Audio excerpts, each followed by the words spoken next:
Shout out to LTTV.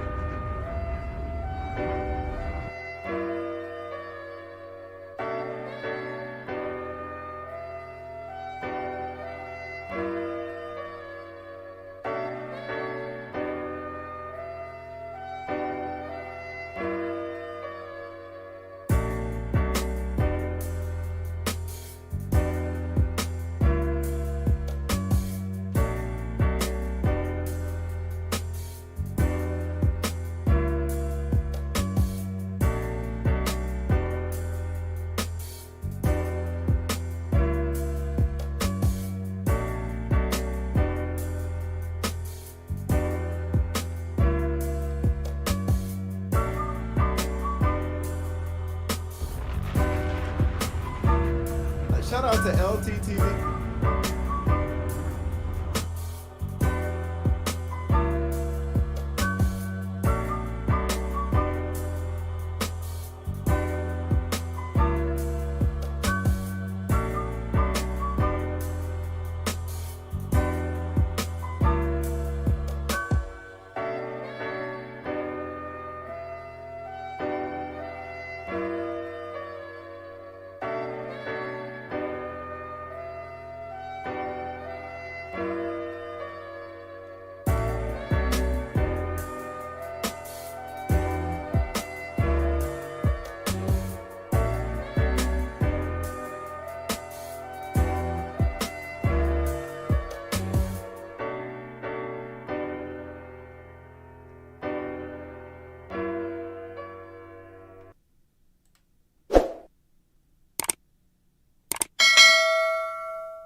Problem if, listen, if a woman decides that she don't want to come on the panel, that is up to her. I have no problem with that. I'm not telling you that you should tell women to go on the panel. You can feel however you want to feel. That's your right. That's cool. The only thing that I'm asking of you is to remove my wife from this live stream. That's it. You can say, listen, you can call me a demon. You can call me a devil. Why should I do that? You can call me whatever it is that you want to call me. Why should I do that? But the only thing that I'm asking you to do, why should I do that? Is to remove my wife from this whole conversation. Why should I do that? Because she's not a part of this conversation. She is. You made her a part of this. You want to know why? Your behavior. No, you're making her a part of it. You've been online treating black women. Let me speak to the women. I'm gonna come back to you. But let me speak just to answer the question first. Let me speak to them first. Have you ever? It's a question. Have you ever they've seen? They've been waiting. I want you to answer the question before I drop down. Let them come up here and defend you. If you say that you look out for the women on the panel, they'll vouch for you, right? So I want to ask you the question because I agree with perspectives of men. And I agree with the fact that men should be the head. I agree that women should probably shut up sometimes and listen to the man that they choose. But the Lapeef Let's Talk show did get out of hand, and I apologize for that. Yes, this would be for JR. What changes do you think he needs to make the space productive? Honestly, I think it's to make it more productive.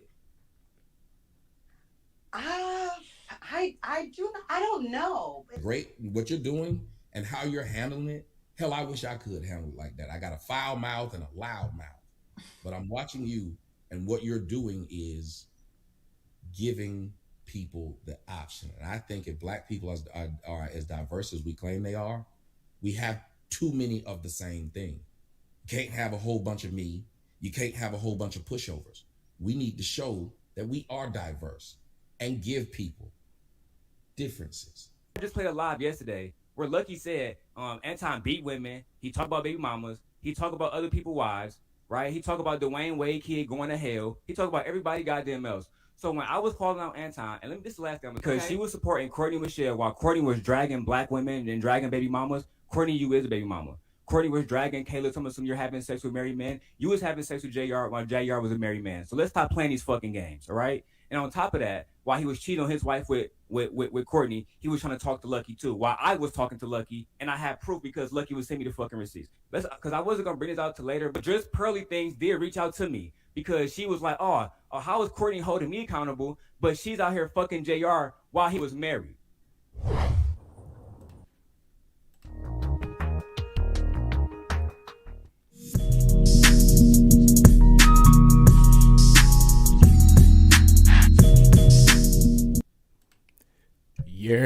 LTTV, Blunt Talk with LT, back at it with another video. All right, so y'all seen the intro. Hit the like button upon entry. Hit that subscribe button if you're not already subscribed. Let's get into this. This got crazy. So Real Talk with Yanie had Anton Daniels on her show. Well, she was first doing a breakdown of something going on Lapeef Network, the Lapeef Let's Talk show, and she had Anton's wife in the thumbnail. This is kind of small. I kind of should have got a larger picture of that. But she took this down after the interview. And Anton called up on her stream to address the issue. Let's get into this. First off, we're gonna watch a lot of this, then we're gonna do the breakdown. But everybody has to be accountable for what they do on these platforms. You can't come crying to the people after talking about you look like an ass on these platforms. You signed up for it. You got to be accountable for it. What up, TG? Let's get it. Good afternoon, Anton. What's going on? Okay, so can you hear as me you good? know, I'm sorry. Can you hear me good? Yes, we're good. So as you know, lately with everything that's been going on within the YouTube space, the drama online, offline, and things like that, why is it when it comes to these panels that you're on, you act like this towards women? You have a daughter, you have a wife. Would you want someone speaking to them like this? What did I say that was disrespectful to the clip that you just said? This clip, there are so many other panels. There are so many other panels. You're calling women 304s, hoes, monkeys. Black women are the black man's biggest enemies. I thought the whole purpose of these panels were to bring us further together, to work together, to find a solution. But it seems like with these panels that I see you in a lot, you're creating more of a divide. And that's not the content. That's not the content that I got from you originally. I think you need to look at the context of the entire conversation before you make that. Now, why is this happening? This is happening because they left Pearl off the hook, or they let Pearl off the hook, and they're constantly holding black women to the fire, like I said in the last stream. So now black women are fighting back. They were silent, letting the black men control their spaces. Now they're barking. But I don't even know why these guys are... You know what? Let's get into this. We'll speak about that after. Before you draw that conclusion. No, I don't. No, I don't. Well, you want to know why I don't? Let me finish talking? I don't. Do you want to have a conversation or do you want to debate? Because I thought this was a conversation. There's no debate. A conversation is... I'm listening to you speak, and then when you ask me a question, you got to let me answer it fully. No?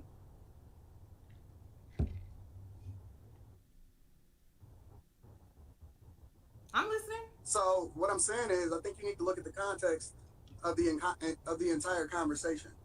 You can't do what you want to do as an individual and then think that you don't get the same energy. For example, the clip that you just showed, I was talking, and then I was rudely interrupted. After, on my own panel, I waited until they got done speaking, and then I started to give what it is that I said. Now, if you actually look at my show, afterwards, she admitted that she was wrong, and she was moving a certain type of way, and she actually publicly apologized, because actually that woman that I had got into it with, Queen Sheba, I've defended her.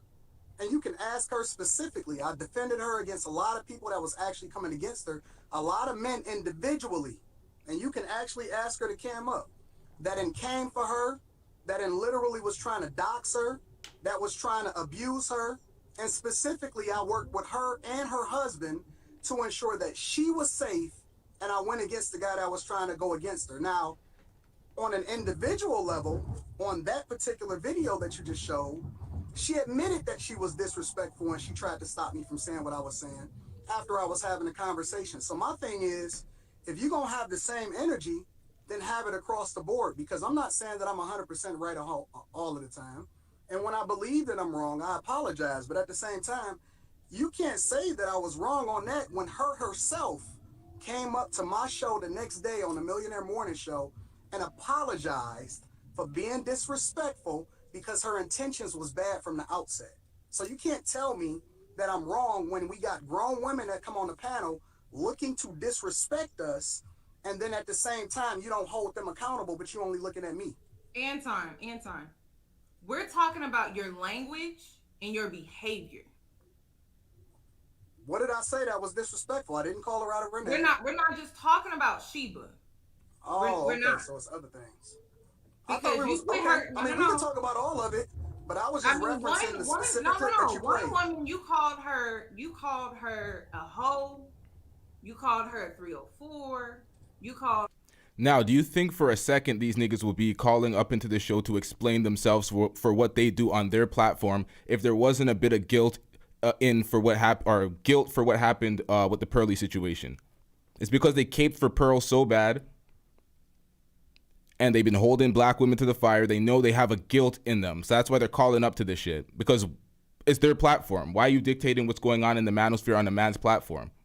And they're allowing it. They never allow shit like that. It's the guilt.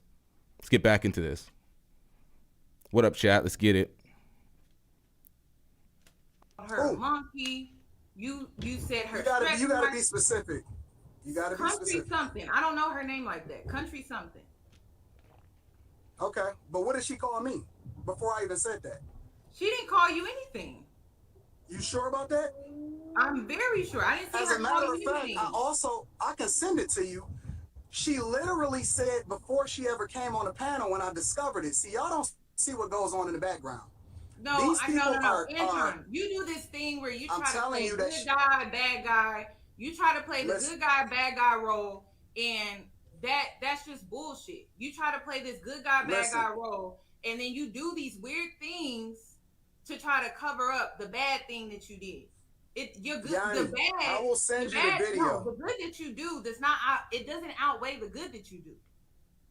That's fair, and I'm willing to take that criticism, and I'm willing to be held accountable. One thing that I say regularly is that I'm open to being criticized and held accountable in the same way that everybody else is. I said, but why do I don't you always act get like it. I don't always get it right, but at the same time, I identify bad energy and I deal with it accordingly. So, for example, the country girl, she literally set up and she said it and she posted it on her Instagram, and you can go and check it. I don't even know if it's still there.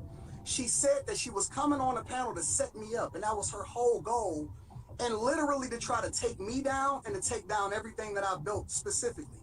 So when I see this type of stuff, or people send it to me and they say, yo, fam, this is what her whole goal is. She didn't come up there with good intentions in the first place. I'm going to deal with it accordingly. I'm not just going to let shit ride just because they're a woman.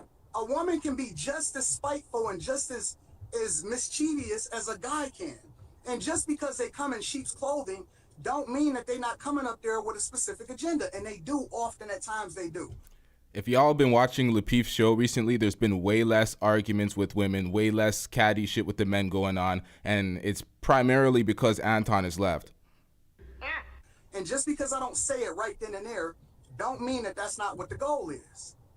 And if you want me to send you the videos and the evidence, I can do that too. Anton, you're a businessman, right? That's correct. Okay, how is this professional? You have every right to not bring her on. If that was her point, I didn't bring her on. No. If that was her point to set you up and you knew that, why would you engage? And be see, that's the thing. You have to think about it from a professional standpoint. You made money off of disrespecting her and discarding her in the way that you did, correct? Correct. That's correct. Okay, so how are you innocent in this situation? You're not. I didn't say I was innocent. Okay. I didn't say I was innocent. Hold on, y'all. Correct. That's correct. You made money off of disrespecting her and discarding her in the way that you did, correct? Correct. That's correct. Okay, so how are you innocent in this situation? You're not. I didn't say I was innocent. Okay. I didn't say I was innocent. So what's the point of defending your behavior? What I wanted to hear was, my bad, I messed up. I shouldn't be speaking to women like that. Period. No. I've messed up before, but I didn't mess up with them. That woman that you just called, the woman that you use as an example, the clip that you just played, and the woman that you used as an example, those are not the ones that I messed up on. I have messed up before, and I have apologized publicly for the ones that I messed up before. No, and I'm you even haven't. open to being No, held. yes, I have. Yes, I have. No, you yes, haven't. I have. Because if you would have apologized, if you would have apologized in the way that you needed to, people wouldn't be turning away from you right now. And I don't even know the situations who's turning away from me? People. The original group of women that were on the panel originally, they don't even want to work with you guys no more. I'm fine with that. I don't have a problem with that. You don't see your fault. You don't see your fault. There's literally a trail of women. There's a trail of women that are leading behind because you don't know how to treat them. It's a trail of toxic women, but then there's also a trail. So everybody's toxic. So everybody's toxic but Anton. Everybody's toxic but Anton. No. Let's talk about Lucky. Let's talk about Island Girl Q. Let's talk about a lot of different women that I've actually put on. I've actually put a lot of money. You wouldn't even know some of these women that's making a lot of money. No. Why is the common denominator in all of these women Anton? Why? Because I brought out the toxicity in them? Because I showed them for who they really were? See, the thing that I'm observing right now, I'm observing right now. Like I said, you play this good guy, bad guy. Oh, absolutely I do. Okay, you instigate.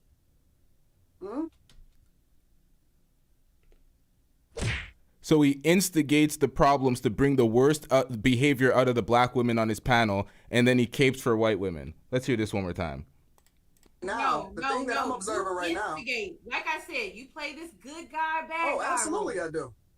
Okay, you instigate. Instigating arguments with women. Just like a woman. Okay, so what's the point? Ladies, stop going on the show. Please, just stop. He telling you exactly what he gonna do. He gonna play that good guy, bad guy role. He's gonna instigate. He's gonna trigger you. He's gonna get to know you, know your personal life, know your personal details, and then he gonna bring you onto the panel, and he's gonna trigger. Shit getting out of hand now. Those issues, your trauma, and weaponize it against you so that he can get paid on his platform. He just told you what he's gonna do. That's exactly what he's gonna do. So Anton, I have a question too. Why should I not speak on your wife? Why Can I add some additional context really quickly? Why should I not speak on your wife? First of all, I'm not even on the panels anymore. Like, if you knew, if you actually watched, because apparently you're not aware of the different apologies 8 days ago. This video was 8 days ago. Ma'am, that is a clip. If you look at the last 3 Lapeef panels, and even that panel, I actually only showed up for about 10 to 15 minutes, and then I dropped back down. I'm not on the show anymore. Change your behavior. Why don't you just change your behavior? Hold on, ma'am. Can I add a little bit of context? We don't care. Let me tell you, we don't care. Secondly, I'm not the person that picks the panel members. Me and JR has long separated responsibilities, and I'm the person that just shows up in order to have the conversations, and then I handle a lot of the back end stuff, right? I don't recruit, I don't pick panel members. As a matter of fact, I've long said that I have no clue who was going to show up on Thursday nights and who wasn't. But I'm not even on the panel anymore anyway, so I don't even know what you're talking about. I just don't understand why I need that context. It just doesn't make sense. Just change your behavior. Would you? This is my thing. You have a daughter, right? Like, you have a daughter. Why haven't you held any of the women responsible for the stuff that they did when they initiated this conversation in the first place? How come you don't hold women accountable and got the same energy for them as you got for me? If there was something that I saw in these clips, then I would make it about them. But I'm making it about you because in every single clip, but I didn't disrespect Queen Sheba, and you're aggressive. You try to speak over people. You won't allow them to get their point across in full. But then you want that respect in return. You're very disrespectful. The clip you just showed, you glossed over it. Question. One more time. Anton, why are you here? Why are you here? She's holding you to the fire. Why are you here, though? She's talking about your show. You don't have to be here. You don't have to justify anything. It's your platform. Why are you here? Damage control. He's having a tough week. He's getting cooked. Stop it. Get some help. Let's get back into this. When she admitted that she was disrespectful. You can gaslight me all day, but there was a live stream that I just posted yesterday that had other clips of you being very disrespectful. Cool. And I'm willing to take accountability for that. I didn't see your live stream yesterday. Anton, I just have one last question. I'm willing to take accountability for the things that I do. I just have one last question. Why should I not speak on your wife? Because she don't have nothing to do with this. She has a lot to do with it. She's a black woman. Has she nothing has everything to do with it whatsoever. She has everything to do with my it. Wife as soon as is you not said, my wife. No. As soon as you said that the black woman is the bigger enemy than the white man, that's when your wife became a part of this. That's when your daughter. So that's when you include that's my when wife. Your daughter. That's when your daughter became a part of this. Come on, man. His daughter's a part of this? We're in a different era. Get over it. Whoa! So you can either hold that or not, but that's what came out of your mouth. That's what came out of your mouth. That's what you said. So you willing to my 15-year you willing to include my 15-year-old daughter on the internet? Nah, I'm gonna let this play, but this is wild, son. I ain't talking about nobody's children. I ain't coming for his wife. Like, he fucked up. You can't, when you make people a public figure, you leave them open to scrutiny. So, yikes. These girls don't play games. Coming for his throat. No, she's in not order in to this try video. to justify your logic and your point. No, I just put a picture next to what you said. I put a picture to what you said. I didn't speak on your child. You just said that's when my daughter became a part of it. I did not speak on your child. All I did was put a photo with your audio. You just said it. That is it. That's what you decided. That is what you decided to do, right? And you thought you was the big man at the time. And so now you have to eat that. You decided to say that. I put a photo next to it. That's all I did. That's all I did. You put a photo of what? I'm sorry, you broke up. I put a photo next to the words. You were breaking up as I was driving. I put a word. All I did was put a photo next to what you said. That's it. Of your daughter and your wife. Oh, that's not the photo. That was the choice that you decided to make. So that's what I'm saying. Like, another photo. No. You try to play this good guy, bad guy role, right? You decided to put your family on the internet. Then you decided to also play the bad guy role and say, you know what, guys? And you're talking to a group of men. You're talking to an audience of men, as if your daughter is not going to go out here and have to deal with those same men that you're talking to in the way that you're talking to them. And then you're telling them, she won't. You're telling them, oh, the black woman is a bigger enemy than the white man. That's what you decided. No, I didn't say that. You misquoted me. I said the black woman has been a bigger. I did not misquote you. You Don't did. do that. Don't do that. Don't do that. You did. I said the black woman has been a bigger enemy to black men than white people. No, you said the white man. Because you said the white man. You did not say white men. Okay, white men. But I said has been a bigger enemy to black men than white men. No, you said and R. That is true. You said R. A-R-E. You said R. And I stand on that. Okay, so then why is your daughter and your wife off limits? Off limits to you having a conversation about them? They are part. No, we are black women. You can't separate them from the collective. I do. I separate black women all the time. It's a 15-year-old child, though. That's yo, y'all are tripping, yo. I'll give you an example. Separate black women from the collective. I'll give you an example. You cannot make a generalized. No, you can. And his daughter's not a public figure. Like, he fucked up by putting his wife out there. Like, we know her name, Rita. Rita's. I don't have anything negative to say about his wife, but you put her out there, so she's kind of a public figure. She's open to scrutiny. Your daughter, he's never put his daughter out there like that. She's not a public figure. That's foul. But yikes. He has to handle this. You cannot make a generalized statement like that and then try to separate your daughter and your wife from that generalized statement. You are. Oh no, I separate a lot of women from it. Like, for example, that's not what you decided to do when you said what you said. Like, for example, you made a statement that included your wife and your daughter.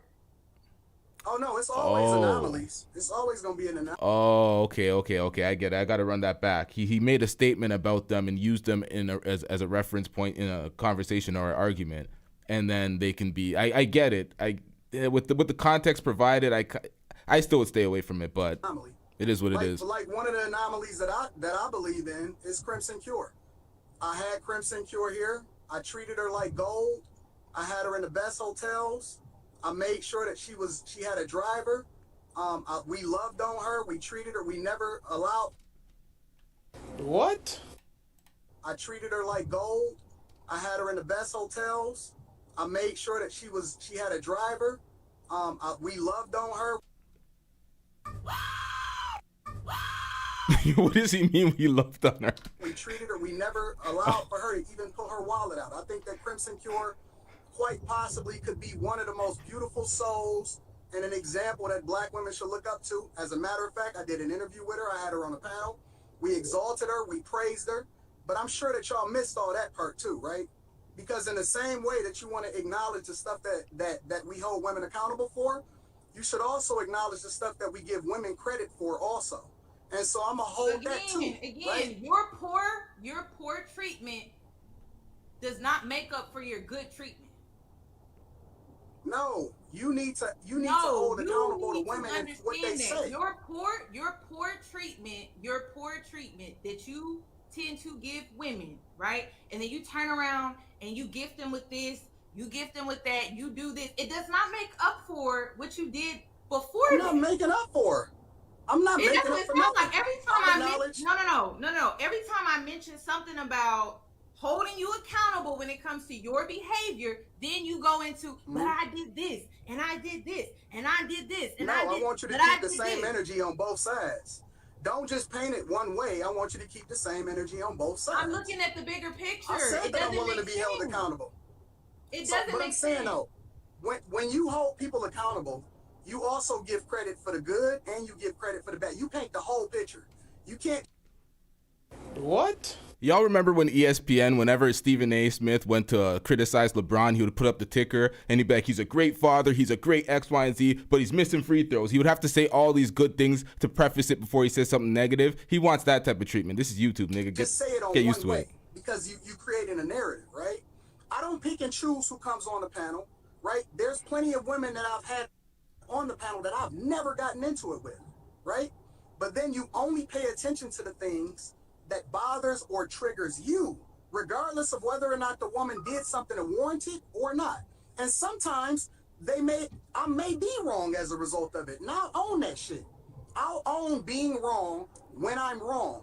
But at the same time, you all I'm haven't owned saying it is, not one time. You have not owned it not I did. one I said time. I'll be accountable for the things that I'm wrong about. No, you have not owned it. The not two one examples time. that you use. You have not owned it not one time throughout this entire The two life. examples that you use. Anton, I why was do I not have wrong. to raise my voice at you? Why?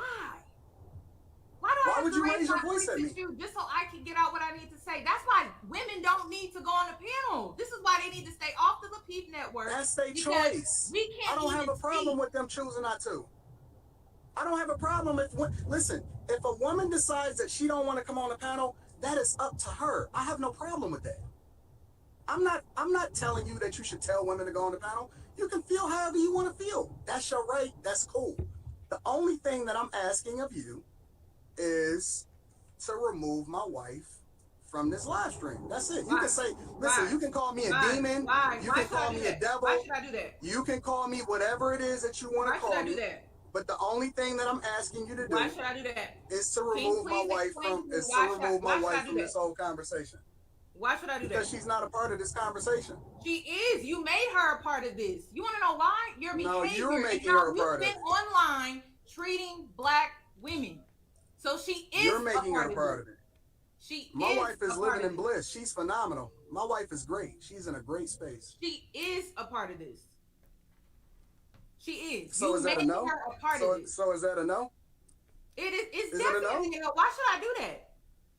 That's fair. Okay, cool. Yeah. She is a part of this. She took her out of the thumbnail. You made her a part of it. Okay. I got you. That's so you're not going to own anything. What would you like for me to own, Yanie? You called a woman a monkey. You called her a woman. You called this woman a monkey. You talked about her stretch marks. You called black women bitches and hoes. You want me to own calling black women bitches and hoes and calling her a monkey? Is that what you're saying? That's what you did. Yeah, absolutely I own that. I absolutely did. Okay, so then you know why I'm doing this then, right?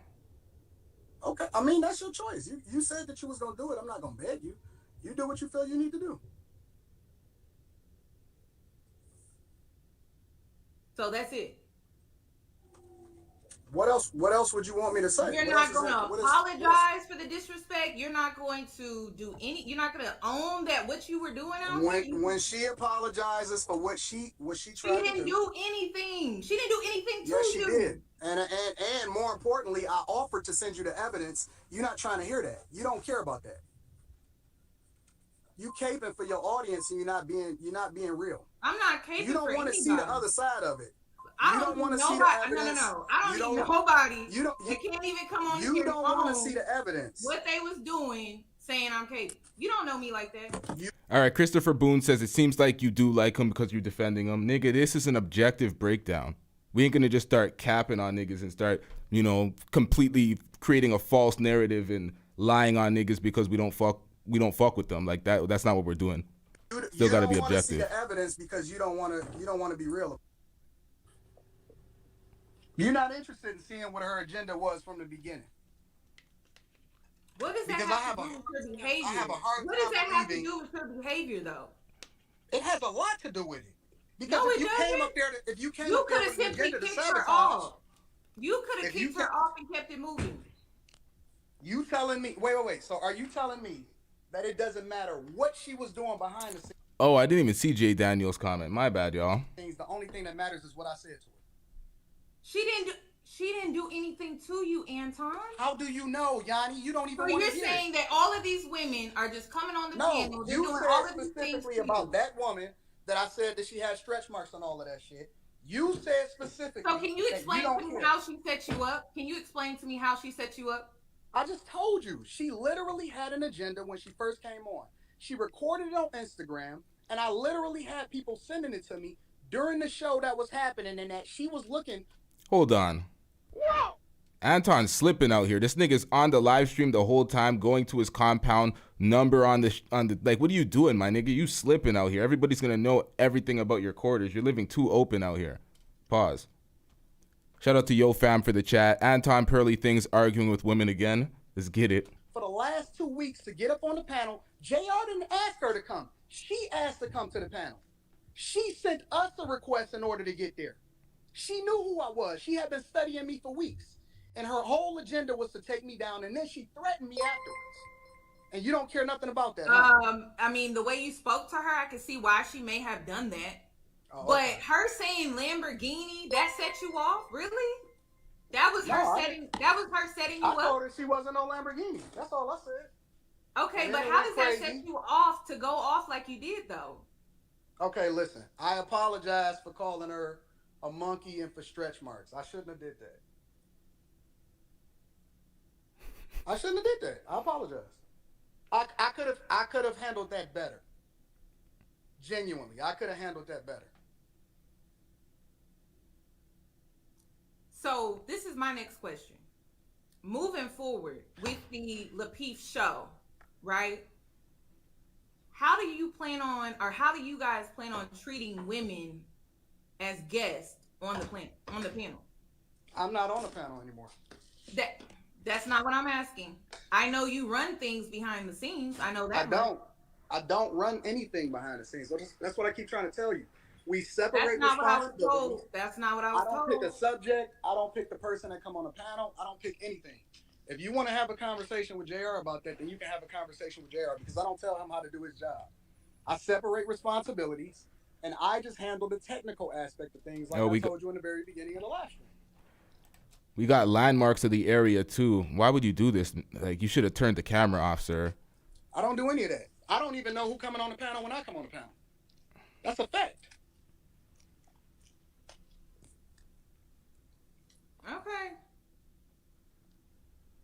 That's Is it really anything all I else wanted. you feel like you need to have a All I wanted conversation? was for you to. I just want you to apologize to black women for being disrespectful. That's all. No, I apologize for what you held me accountable for.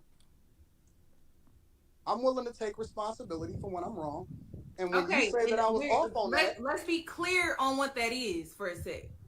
You called black women bitches and hoes. Okay. I think that there are some. Thank you, baby. You called. But here's the difference. Here's the difference. And let me give you the context. Oh, I'm sorry. No. Here's the context.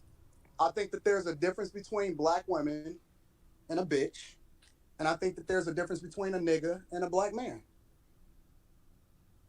All black women is not bitches, and all bitches is not black women, and all black men is not. You do understand your audience, though, right? Say what? You do understand your audience, though, right? No, I understand the truth. Because the other day you got upset because some man called your go wife. in and then go to the left. Some man called your wife a bitch, and you got upset about that. Hold on, y'all. Y'all hit the like button. Y'all playing with me out here. Likes are free. Hit the like button, y'all. Was 0 down, no credit. Yeah. Yeah, and I addressed it with him directly. Okay, but why did he feel comfortable calling your wife a bitch, though? Well, he only said that. He said it to get back at me. He didn't say it because that's how she was acting. He never met her. He never talked to her. He never had a conversation with her. That's my point, is that you're influencing, and I'm not calling all black women. Men to speak to women in that way. You're influencing men to speak to black women in that way. No, I'm influencing That's why men. he felt so comfortable calling your wife a bitch. And what did I say? What did I say to him? It don't matter. You're still influencing men to speak to women in that way. If you're a grown-ass man being influenced by YouTube shows to speak to women a certain way, you a whole bitch, my nigga. No, I'm not. Yes, you are. No, I'm not. I'm saying you may not be intentionally doing it, but you are doing it. It's me bringing the awareness to your attention. That's it. No. It's like, listen, if you're on a platform, your audience are a group of males, and you're using that type of language towards women, you are influencing them to speak to women in that way. No, I disagree. And I'm going to tell you why. Yes, that is why I'm going to tell you why I disagree. Because you can't advocate for equal. You can't advocate for jumping on these panels, saying what some of y'all want to say to men, and then not getting the same type of energy back that a man would get if another man said it to you. I haven't seen any of these women call you guys out your name or do any weird stuff like that. Well, then you haven't watched enough. Because I've seen some all egregious shit being said. is a woman say something that you don't like, that sets you off, it triggers you, and then you go into this full-blown rant and you start calling people out their name. That's what I've seen. Oh, no, I've been called out of my name by plenty of women. Why haven't I seen absolutely it? have. I haven't seen it. Not one time. I've seen so many different panels. I've sat through so many different live streams. We're talking about not just the clips. We're talking about the 3-hour live streams. I have not seen that. Well, like I said, I've been called out of my name plenty of times. And so when people meet me with respect, I meet them with respect. And it's the same thing for men. See, I don't discriminate. I don't separate it. And I keep the same energy when a man do it. I'm an equal accountability partner. Stop and the so cap. when a man move a certain type of way, I got that same smoke for him as I have for women. It's the same thing. I don't differentiate it. And everybody know that there's been plenty of guys that we done got into it in the same way as the same way that I done got into it with women. Fucking lie! Now, we have a reaction for that in an upcoming show. Why do the men on the panel feel like they can't apologize publicly to the women? They have to do it behind the scenes. I just did. No. I'm not talking about you. I'm talking about the other men that are on the panel. Why do they feel like they can't publicly apologize to these women? They have to do it behind the scenes. I can't police what everybody else do. I only police my own behavior. I'm only willing to be accountable for my own behavior. I can't tell you why everybody else. No, it's just simply they witnessed you doing that, but they didn't feel comfortable enough to defend those women. They didn't feel comfortable enough to speak up and say, hey, don't talk to her like that. Why do they have to do it behind the scenes? Some have before. There's been plenty of guys that didn't check me on the panel and off the panel. All right, Anton. It was nice speaking to you. At this point, it's the public's opinion at this point. Say what? It's the public's opinion at this point. I'm What do you still mean it's the going public's forward. opinion? I'm still I ain't looking at no forward. chat. I don't know what nobody else saying. I'm talking to you. I understand that, but again, like I said, I brought attention to the treatment that's going on the Lapeef network. I don't like what's going on over there. It's very disrespectful. Women are not being treated in the way that I feel they should be treated, and it's just really that simple. So I'm gonna go ahead and let you go. Thank you for coming up here. And Well, wait, I got a question for you. What's the question? Are you going to remove my wife out of this conversation? Why should I do that? Why should I do that? You literally said that why should you do it based off of the fact that I don't take accountability. I took accountability and you still ain't doing it. No, Wait, so are you saying she forced your hand? I think the only reason why you even apologize half-ass is because you want me to remove your wife. No, I'm not apologizing for that. I'm apologizing based off of the fact that you made a point that I felt like could possibly be right, and so I'm gonna be real with you, Anton. I don't think your apology was genuine. I don't. I think it was manipulated. I think it was manipulated. Oh, I'm sorry. And that was it. I just think it was manipulated. I'm not buying your apology. It's just to save your ass for the time being, and then next week you're gonna be the bad guy again. That's what I think. I'm not even on the panel anymore, anyways. But regardless, it doesn't matter. Like, it doesn't matter. You do these recaps, and then you create a recap the next day, and you still talk about these women, though. Listen, I guess. So why should I not talk about your wife? Why should I not talk about your wife when you get to talk about all of these different women and disrespect them? I'm not even doing this live. Yeah, you put your wife out there. She's a public figure. The girls are going to come for her if you're coming for girls and you're always constantly arguing with girls. So, Just like a woman. To disrespect your wife. but the daughters, the children should be off limits. But, you know, it's a different era. Niggas is doing what the fuck they want to do. Or women are doing what the fuck they want to do, I should say. That's not why I created I ain't talking about the disrespect. I'm talking about removing her name, period. But no. But you get to sit up and disrespect people. You get to disrespect women, and then your wife is supposed to be off limits? That's not how it works. No, listen. You are more than willing to do exactly what you want to do. Okay. All I'm saying is it was a polite request. I don't know if I've ever even had a conversation with you specifically before. But if you choose not to, that's cool. I'm all for that. I'm with it. All right. You have a nice day. You too, babe. Okay, Mr. Let Go. I don't know if he's still in the chat. I don't understand how a man can speak so negatively on other women, but then his wife is supposed to be off limits. That don't make no sense to me. This is what happens when you get down arguing with women.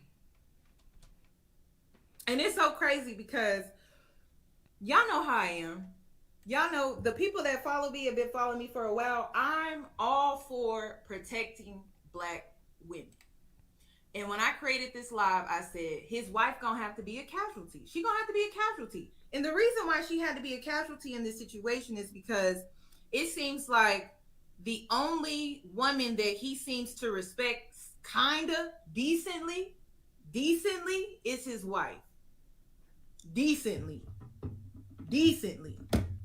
But every other woman out here, he can talk shit about. And that's not right. That's not right. And anybody that is fair. Might have to fast forward this a little to the parts where the caller's calling because it gets real messy with people exposing all sorts of shit. And someone says, does she... Hold on. There was a question that I need to respond to because when people say... Hold on, y'all. Give me 1 second. Where was that comment? Did someone delete that shit? What the fuck happened? Oh... Because she claims to protect Black women. If she stands on that, you wouldn't attack another Black woman, especially a wife who never says anything. All right, so when people talk about protecting Black people or looking out for Black people, being Black first, pro-Black, X, Y, and Z, that is to the group. That doesn't extend to the individual, because if that was the case, then we would be forced to endorse someone like Charleston White.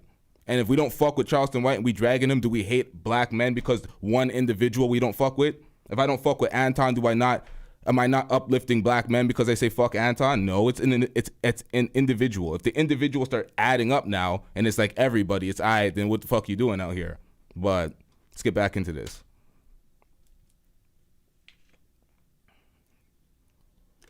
In the mind,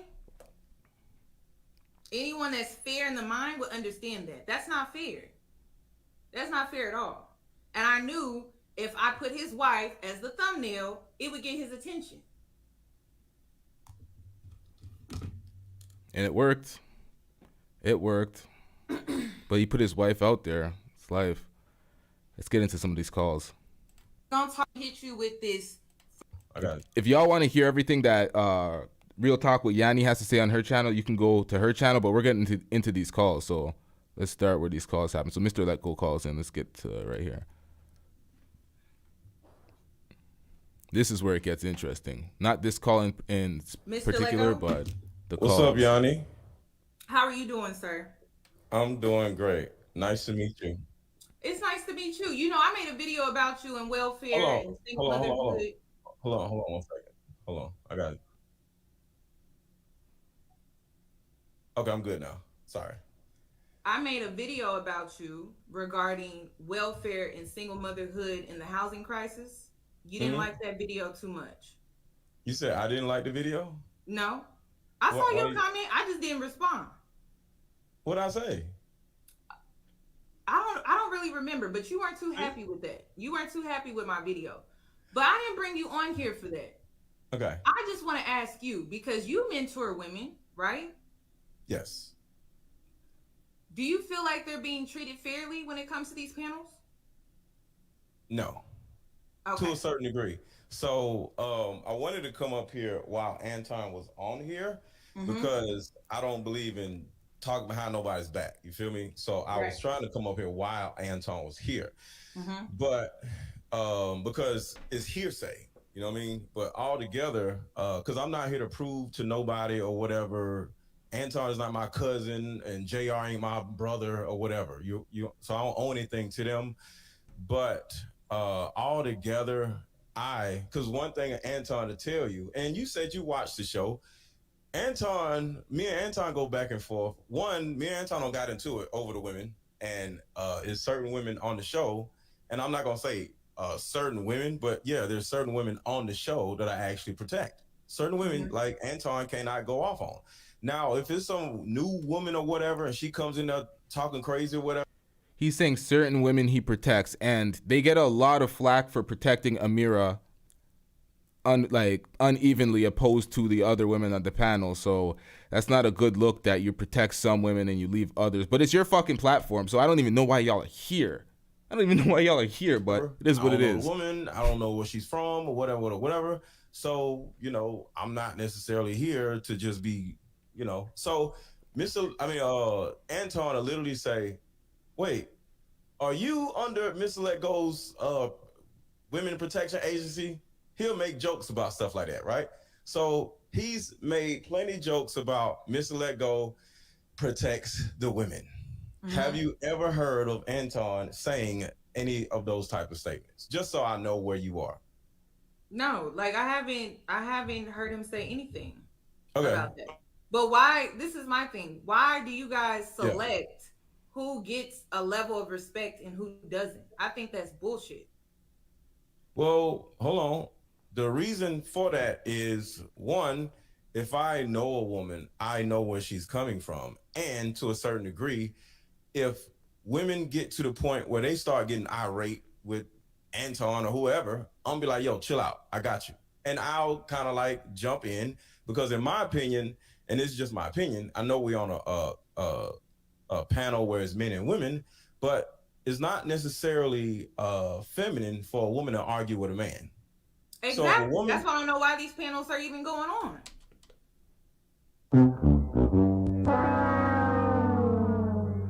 Well, you know, it's all about having fun because we have fun up there.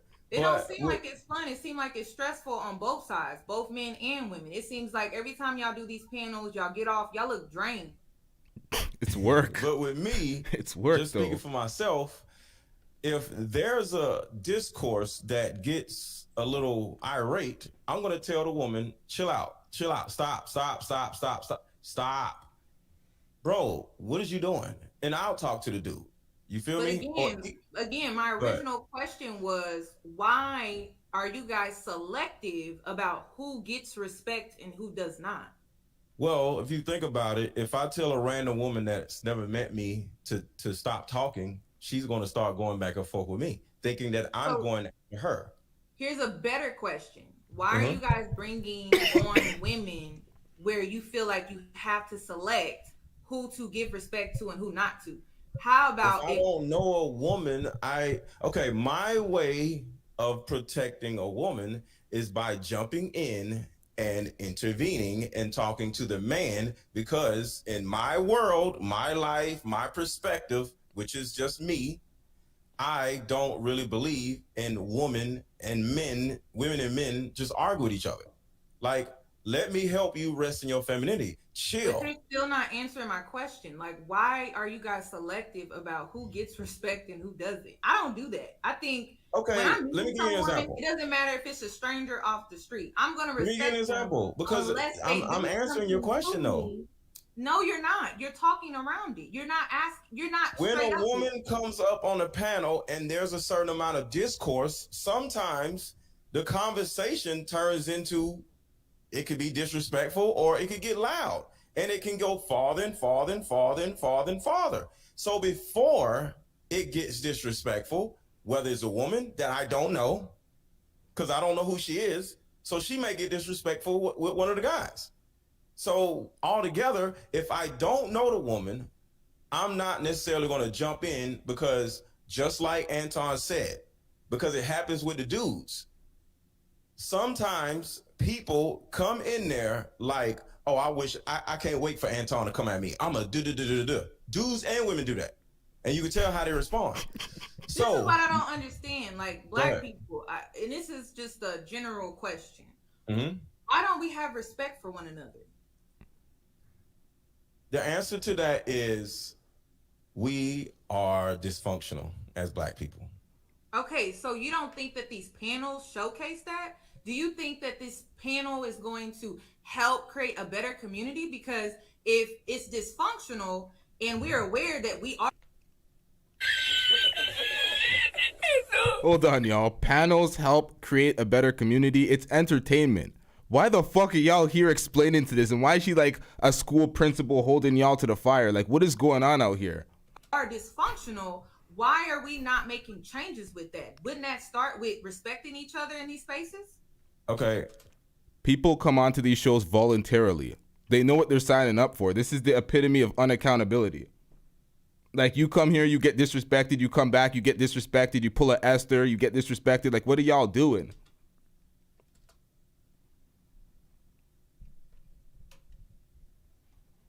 Think about this, what Anton said, and it has nothing to do with me, because like I said, I'm not their boss, and they not my boss, or nothing like that.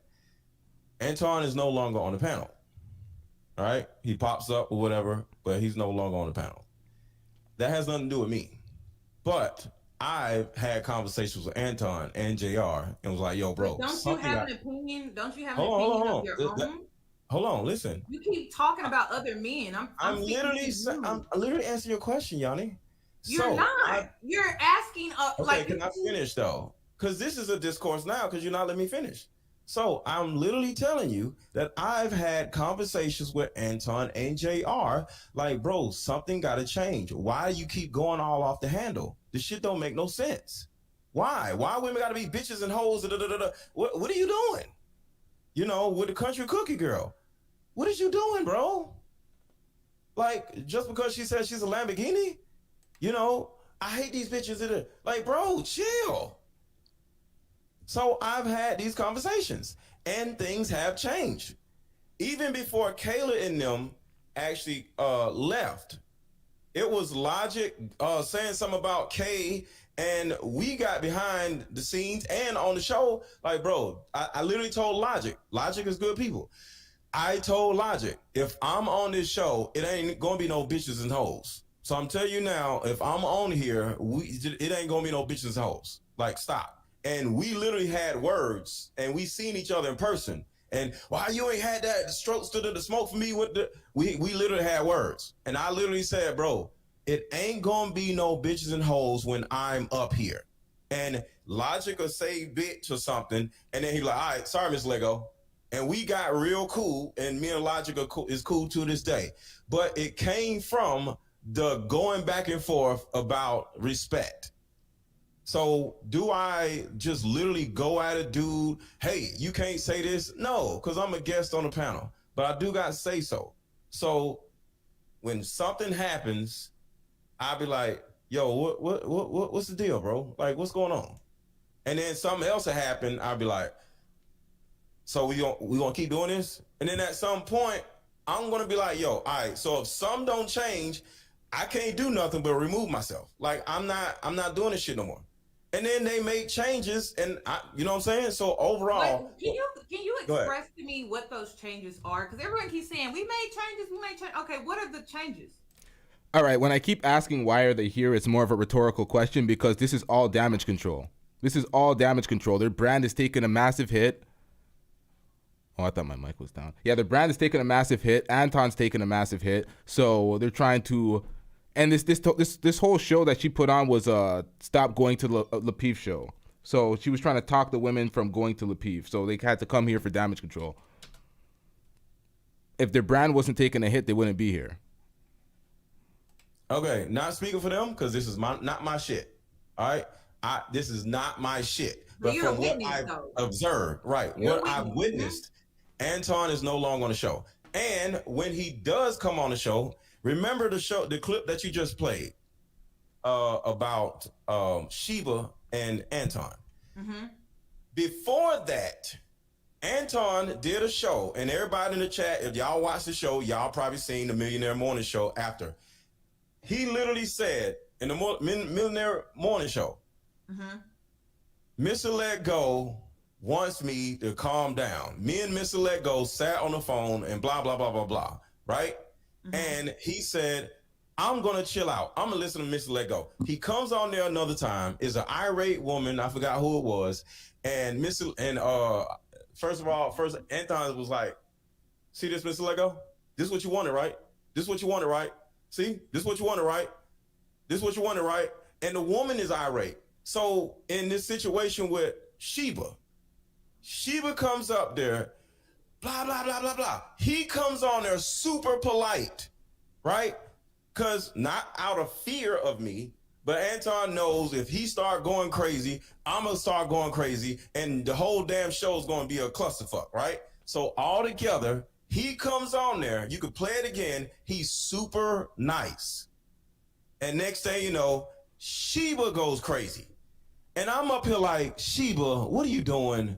Go back to the clip. I'm up here frustrated with Sheba, like, Sheba, I'm up here like this. What are you doing? Stop. Because Sheba is the one that's irate. And I talked to Sheba. Well, you got to understand the environment that you guys are creating on these panels. They're not respectful. I understand it. Okay. So I think the reason why you guys get that type of reaction from women, right? Mm-hmm. They're in a space where they can't allow their femininity to really show because they feel like they got to fight just to get their point across. They got to yell to get their point across. And then somewhat walk on eggshells because they may fear of being disrespected, insulted, humiliated, and all of this other stuff. So to be fair, change the culture of the panel. Carry yourself in a professional manner. If you are at a job, you're working in corporate America, you know you're not. I can clearly see some of y'all weren't here from the beginning because a lot of this shit was kind of spoiled in the little intro shit that I put together. But we're gonna get into it shortly. You're not gonna use certain language at that job. Let me ask you a question. Because like I said, I don't know how often you watch the show. How or have you ever You said you haven't heard me go at it with anybody else on the panel involving the women, but one, of course, you've never seen me. Sheba says she's in the chat. If you want to bring her up, I've talked to Sheba because I'm cool with a lot of the women up there, but all together, I believe in protecting the women that are on the panel. But like I said, if there's a random woman that I ain't never met before, sometimes these women they be wanting to smoke. And if they come up there wanting to smoke, I don't know this woman, you know what I'm saying? But all together, I do my part in protecting the women on there. And they know that. They feel protected when All right, so you're saying everybody's waiting for the Courtney part. Let me give y'all a little sample of the Courtney part. Hold on, y'all. Someone timestamp 50:28 in the comment section. Someone type in 50.28. Hold on, y'all.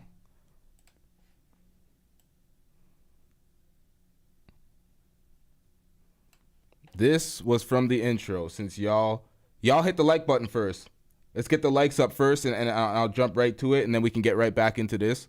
Hit the like button first. Everybody get these likes up.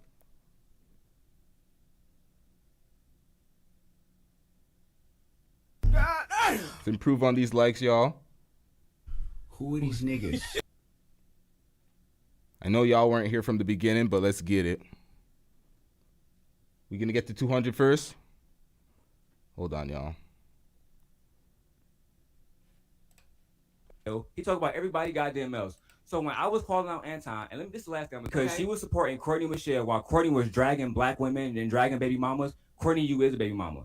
Courtney was dragging Kayla Thompson, you're having sex with married men. You was having sex with JR while JR was a married man. So let's stop playing these fucking games, all right? And on top of that, while he was cheating on his wife with Courtney, he was trying to talk to Lucky too. While I was talking to Lucky, and I had proof because Lucky would send me the fucking receipts. Because I wasn't gonna bring this out to later, but just Pearly Things did reach out to me because she was like, oh, how is Courtney holding me accountable, but she's out here fucking JR while he was married?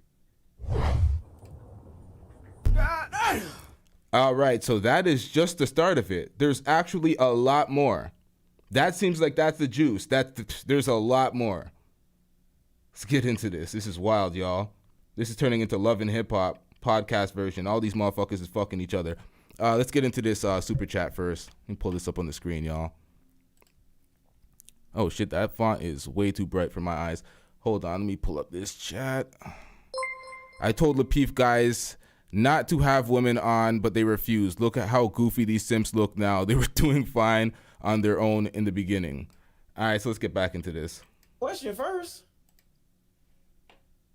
Let me speak to the women because they wait. So let me speak to the women. I'm gonna come back to you. But let me speak just to the women. Answer the question first. Let me speak to them first. It's a question. Have you ever They've been waiting. They've been waiting. I want you to answer the question before I drop down. Let them come up here and defend you. If you say that you look out for the women on the panel, they'll vouch for you, right? So I want to ask you the question though. Have you ever witnessed that? Yes or no? Have I ever witnessed it? No. You refer to women as children. Yes. Right? And yeah. Okay. So let them come up here and vouch for you then. So am I dropping down or are they coming up? Yes. Just give me a sec. Okay. B. Let me see.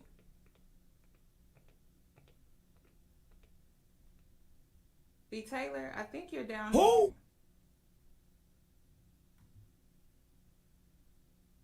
Who was that? All right, let's see. Okay. Who do they got here? Who's coming up next?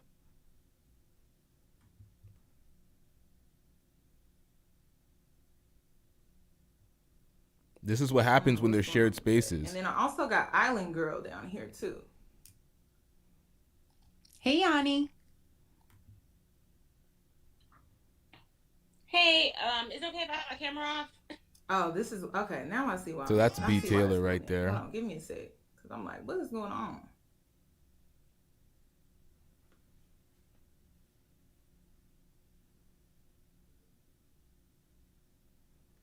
All right, let's hit the fast forward on this. Yeah. Okay. Okay, I don't know why I was only able to hear just one of you guys. Where we, and then if anything, I'm always told to shut up. Let Go has always told me to shut up. Shut up. Like you're.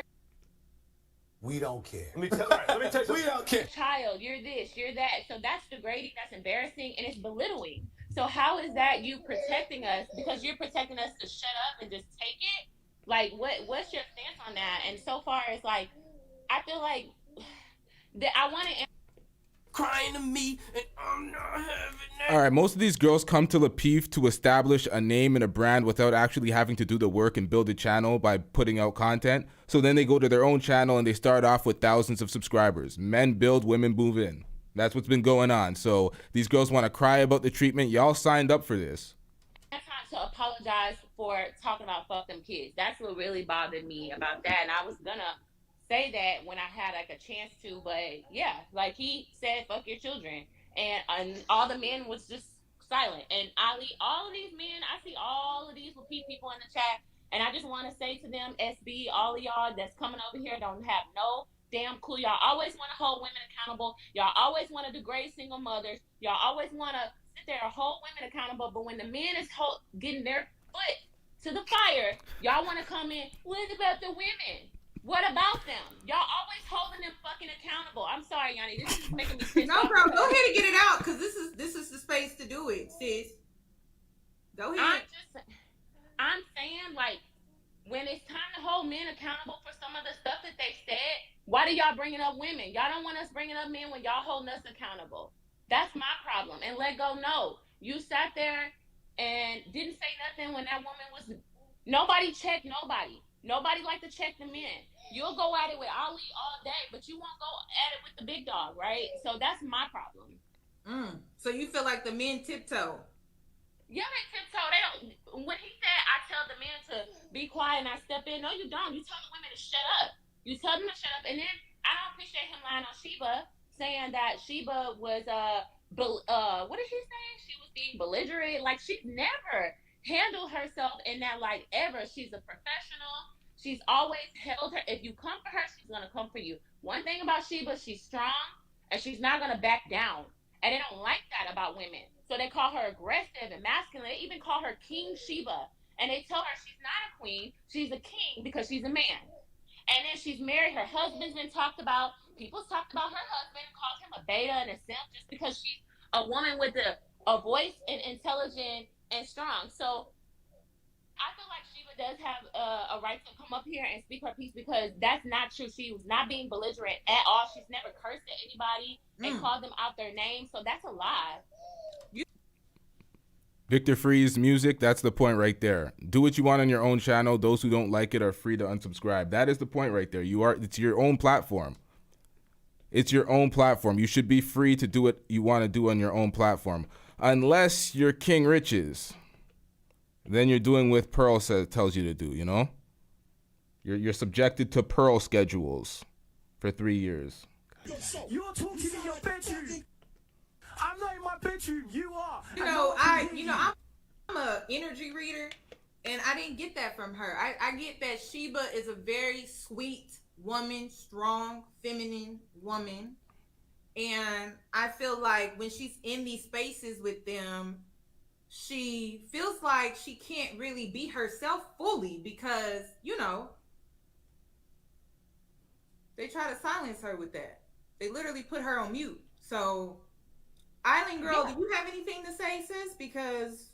Yes, so I'm new to the panels, Yanie. I just started going on, and I was excited to be on there because I was hearing that it was such a great thing to be on, right? Because I'm new to YouTube channels, right? But Mr. Let Go, I just feel like he's being disingenuous right now because he was the main one being very disrespectful to me when I was on the panel. And it happened to be a time where Tommy Sotomayor was on also, where like he would just come in and he wasn't necessarily planned to be on the panel. But I just feel like when certain people come to the panel, these men start bitching up. And it's very suspicious. Now, Tommy's on his channel on Rumble right now. And he was reacting to a video of Six the Goddess pretty much insinuating that they fucked. And some weird, this is a mess. This whole podcast Lapeef Network, StreamYards, shows, these things, everybody's fucking out here. Everything's getting exposed.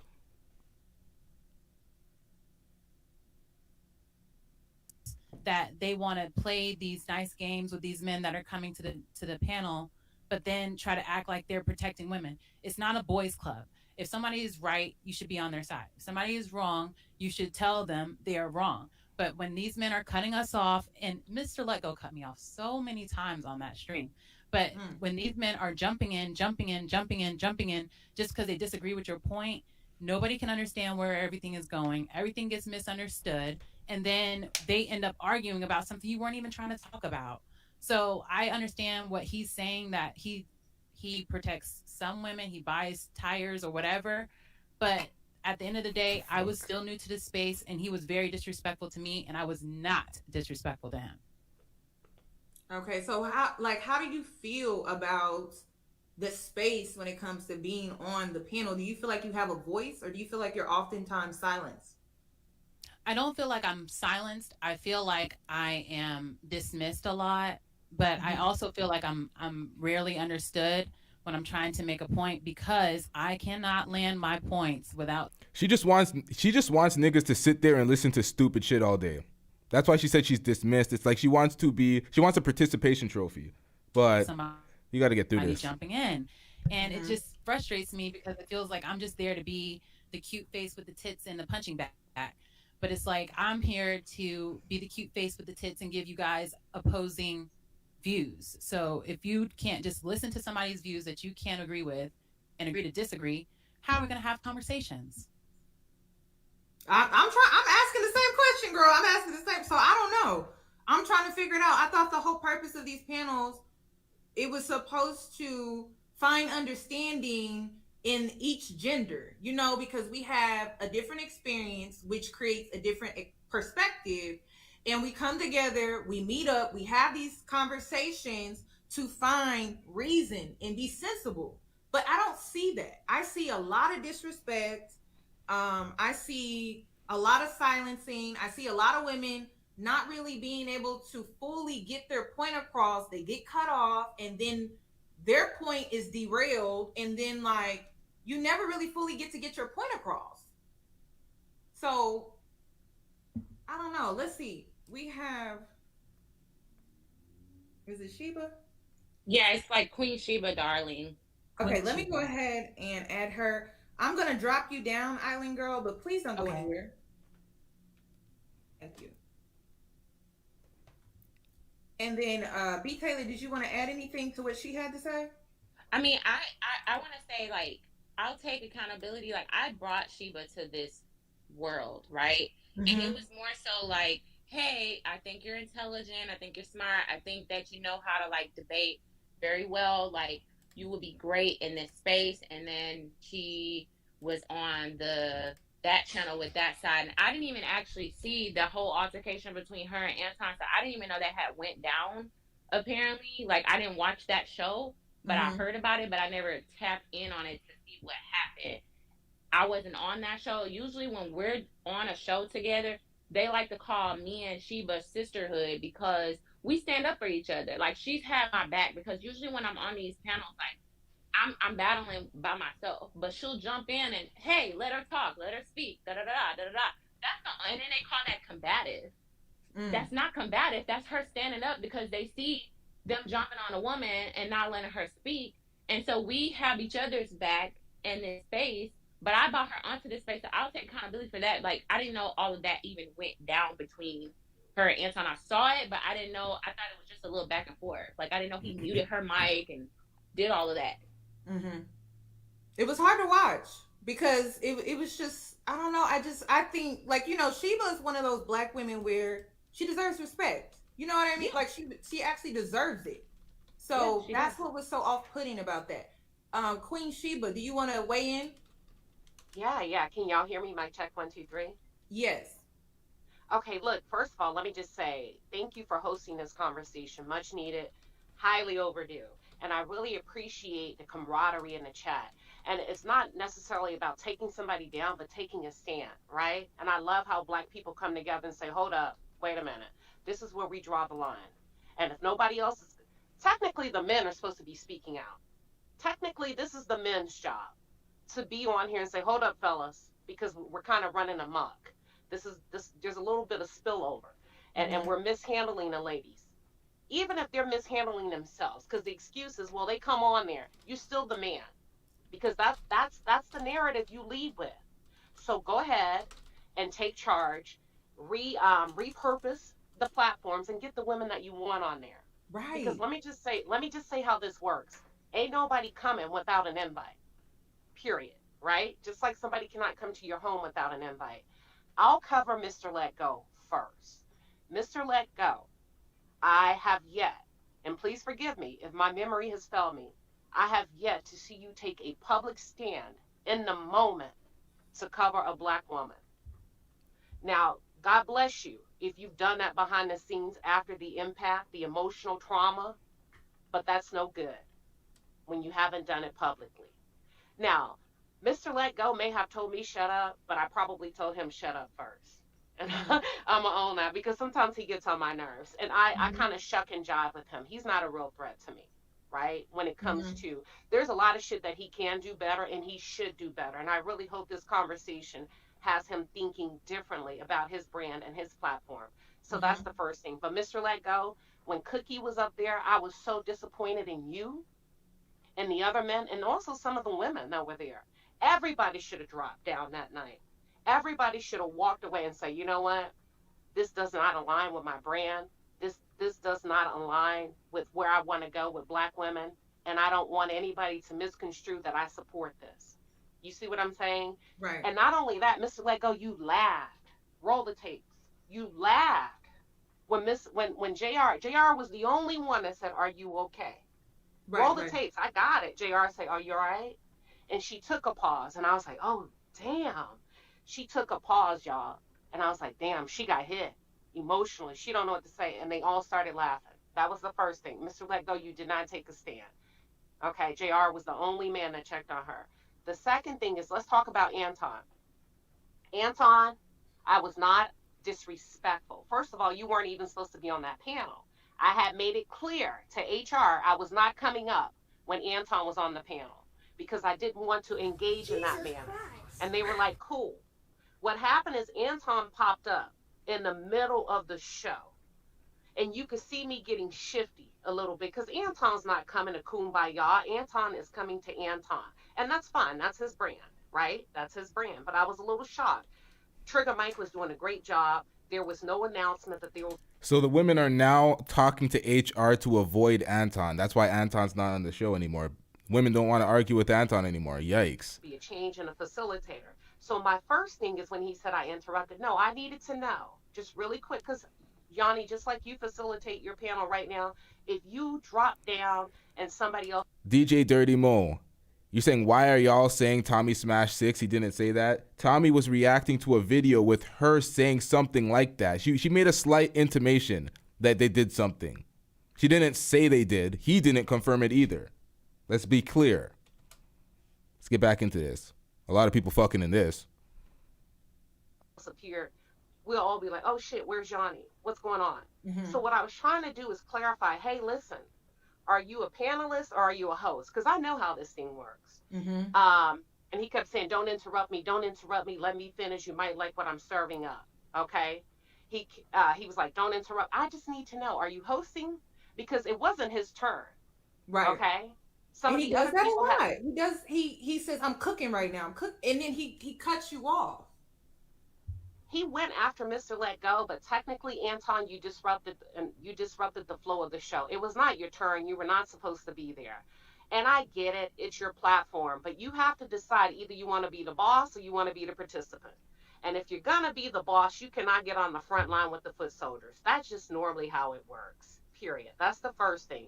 We seen what happened to No Jumper when they tried to mix that. The Lapeef Experience super chat. I'm not married, but I will be this year. All right, let's get it. I kind of feel like he was leveraging that as me being disrespectful. That was not my intent, which I followed up the next day. Okay. He did mute me. He did mute me throughout the show. I didn't even realize I was being muted until he said, we can't hear you. You're muted. Let me tell you why I dropped down. In that moment, I dropped down because I was like, shit, I got the power. I ain't got to be here. Yes. Click. Goodbye. And not only did I do that to exude my own power as a woman, I did that to follow the advice that I give other women. Drop down. Shit, when they get disrespectful, leave. You don't owe nobody anything. The next morning, the reason why I pulled up to Anton's show was not to initially apologize. I pulled up because I knew Anton was going to be talking shit like he does the next day when he feels like he's roasted a woman. So I pulled up. I said, let me see what he's going to say about me. Because the worst thing I've done is interrupt somebody. I pull up. I'm like, I'm here. He's like, okay, I'm going to bring you up. He brings me up and he says, do you feel like you owe me an apology, or can I get you to apologize? Go watch it. I said, oh, please stop. He's like, come on, Sheba, a woman of your character, are you above apologizing for cutting me off? We talked through the intent of the show, what I was thinking, what he was thinking. And then I thought, you know what, I'm a professional. If he needs an apology because he felt like he was cut off, I'm not above that. Hey, you know what, Anton, by the way, and I meant it, I apologize for cutting you off. And he was like, you know what, that's cool, I respect that. But all of this, she was being irate. She came up to my show because she knew she was being disrespectful. No, sir. No, sir. That's not how that conversation went. And then I wanted to ask a question. Did Anton say that he protected me because somebody was, or was he talking about somebody else? I heard him. He says that you're on his protection list. So. And I heard something about somebody was going to dox her, but I didn't know if he was talking about me or another young lady. And he was like, and I worked with her and her husband. Was he talking about me? I'm not. Yes, I believe so, because I think you're the. No. Yeah. Okay. That's not true. Me and my husband have never spoken to Anton. I don't know his phone number. Yeah. We've never communicated or anything like that. So if he was talking about me, that's why I wanted to clarify. That is not true at all. And one thing I always tell these people, you'll never catch me slipping. You're not going to catch me in a lie on the panel. My real life represents my panel life. Sheba is long-winded, man. We trying to get into the next caller, man. We've never talked before. And if Anton, I don't know why you said that. If you were referring to me, that is not true. Absolutely not at all. And I will say this. I feel like Anton kind of left JR in the hot seat because he was like, that's JR. He comes up with the topics. He comes up with that. And I was like, damn, I wish JR would hop on. I've worked with JR. B. Taylor has a relationship with JR and Kelly, and she invited me in. They've been nothing but kind to me. You know what I'm saying? Nothing but kind, nothing but professional. So I don't know why Anton would leave his boy in a hot seat on my platform. Yeah, you make men. I'm sorry, y'all. Y'all can see this on Yanni's platform. I want to get into the juice. She's long-winded as fuck. Not tolerating disrespect. Exactly. And you shouldn't have to subject yourself to that. No, it's just like, if you're going to invite, first of all, it's so weird because when we get on these panels, it's like, oh, nobody wants to hear what y'all women.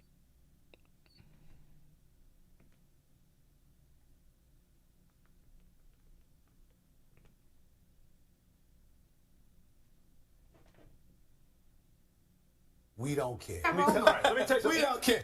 And if you can't be that role model, don't take that position. It's not your position to take, and it's just that simple. So thank you, Sheba. B. Taylor, I'm gonna put you down, but I need you to stay up there because again, I don't know what's going on. You know, so I was gonna recommend. Can you bring Kayla, because she's had years of experience working with the Lapeef Network. That's she's in the chat. I saw that she's in the chat and saying that can she be brought up because she got kicked off the panel, or they're saying she got kicked off the show, she got kicked off the panel, and I really would just want her to get a platform where her voice can be heard, because there's a lot of misconceptions and lies that's been told on her that she hasn't had the voice to say what actually happened. All right, let's get into that because we have a lot Kayla more. Or Courtney? I'm sorry. Yeah, we had to fast forward these folks. I'm sorry, Because y'all. when I first came, Get into where for Lucky one, I comes was in. introduced to this space through Anton. And what I've known from Anton, we've had our falling outs because when I first came, and I'm not getting into all of that, but when I first came to the space, I believed in what the vision was, because men felt like they didn't have a voice, that they needed women to get behind the message to help champion a certain narrative that Black women have degraded or put them down. You know, a lot of things that I have witnessed growing up. So every time I come on panels regarding the topic, I'm very neutral and I try to understand. So I don't get a lot of the bitch or that type of backlash because I listen to understand and then I respond. And then just on my whole journey of this, the first time, a lot of times when I'm on these panels or just in general, my whole experience in the space, men and women are very malicious. So when you're in these spaces, I'm not about to put on the cake for no woman just because she's a woman. If she is wrong in the way she has behavior, and I've been on different panels with a lot of these different women who behave a certain way, in my opinion, or that I can tell that they're just trying not to listen or just be argumentative the same way the men are. And I've always asked, you know, if we're masculine for arguing, what is he for arguing with us? So I've always just said, you know what, sometimes the women, I've been on panels with women who have, because I agree with perspectives of men, and I agree with the fact that men should be the head. I agree that women should probably shut up sometimes and listen to the man that they choose to govern their life. I also don't agree with the fact that baby mama culture is there's a lot of things I agree with the perspectives that they have. So once I agree with men, you have the women who just want to go at men and say, oh, she's a pick me. She just agree with men. So you're dismissed from the women as well. So then it's like, okay, you get more of the understanding from the men and you're like, you know what, I can understand what you're coming from. I can understand when men feel away and they get very expressive, women come in and say, you can't say that. So I also see on the other end when women can just say a lot of stuff that men can't. But so just to take it, you sound like you take my stance where you can see both sides, right? And you know what's so crazy about all of this? I don't totally disagree with the male perspective. I don't, because I've encountered certain women out here. You know, I have brothers, they tell me things. And so it's like I don't totally disagree with their perspective. The issue is the disrespect while having these conversations. So how do you feel about that? I don't agree with the disrespect, and also I feel like listening to this, you called me out. And I'm going to say, just on the standpoint of you don't understand, should I speak up at this moment? And it wasn't until recently, the same clip that you played where the girl, I guess, well, actually, I don't think you played it on this one, but when you interviewed B. Taylor, it was the Lamborghini chick. Yes. Okay. In that moment, how the conversation was happening, her and Anton was having a back and forth consistently. And I've been on a panel with her before where she can be very cunning, you know, it's a part of her personality. So some stuff is funny jabs. And in the moment, you can't tell whether they're doing it for the attention of it, you know, the clips, or are they doing this because they really have a problem. And in the moment, I just want to put out there, when we're invited, we know what type of environment we're walking into. Okay.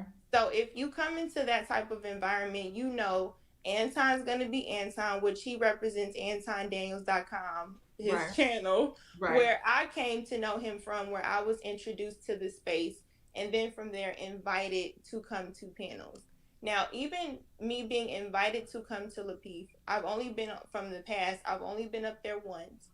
And just my experience, it wasn't just the fact of how I was treated on the panel. It was about other behind the scenes stuff.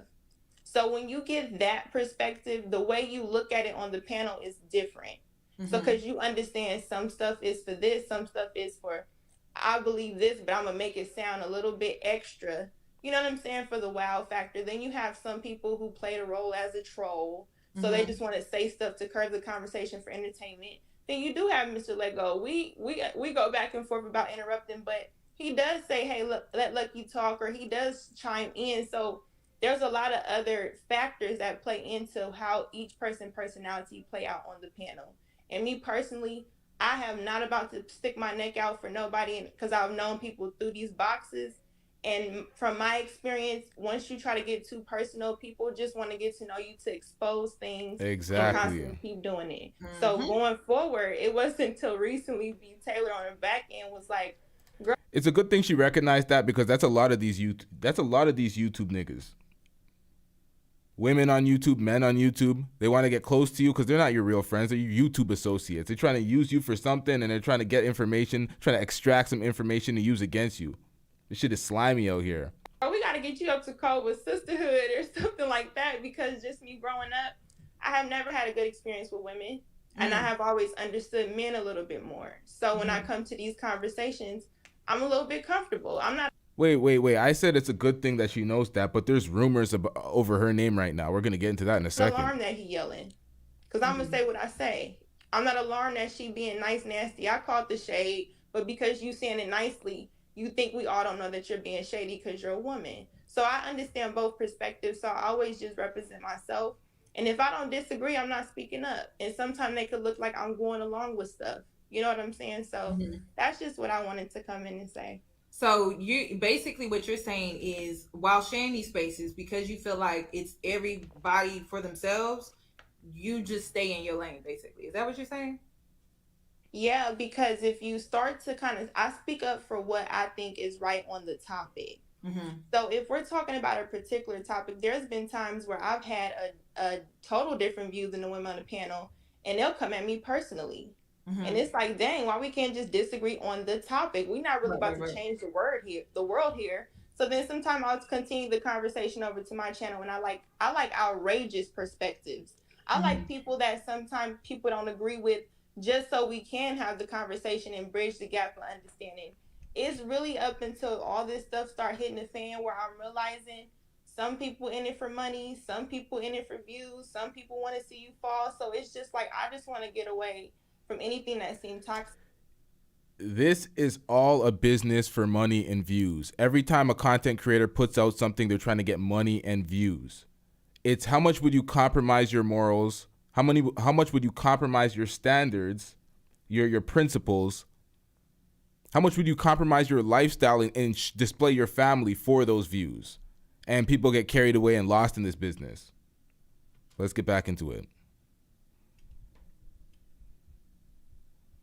Because maybe that was a naive part of me, thinking that people really wanted to build.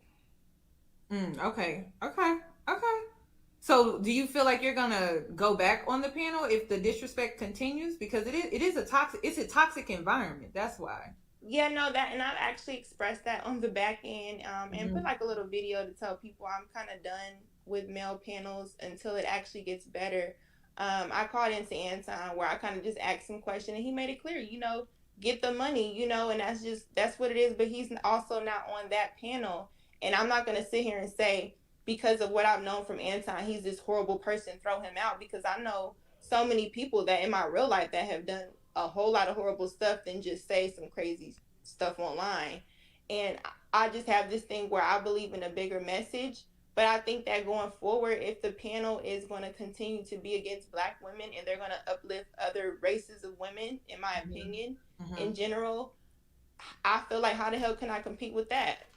And that's what this whole thing is about, because they did not hold just Pearly Things accountable because they had business interests. Now the Black women are looking at them funny. They're like, okay, we sat down, we allowed you all to lead, and this is where y'all got us. Uplifting and pedestalizing women outside of the race and shitting on us constantly. So they finally got it. They finally understood that it's been Revenge of the Nerds on a lot of these platforms. But let's get back into it, man. But I'm saying, if I'm not good enough, then I don't want to be a part of these conversations. But it shouldn't be a competition. It shouldn't be men putting other races. It shouldn't be men putting women against each other. Number one, and then number two, there shouldn't be a competition at all. Like, it should just be a conversation. And that's what I didn't understand. It's actually sad that the only reason why we're having this conversation today is because Black women got upset that other white women or other races of women were invading this space. And then you see how they talk to them, you see how they treat them, but then how they talk to you and how they treat you is so completely different.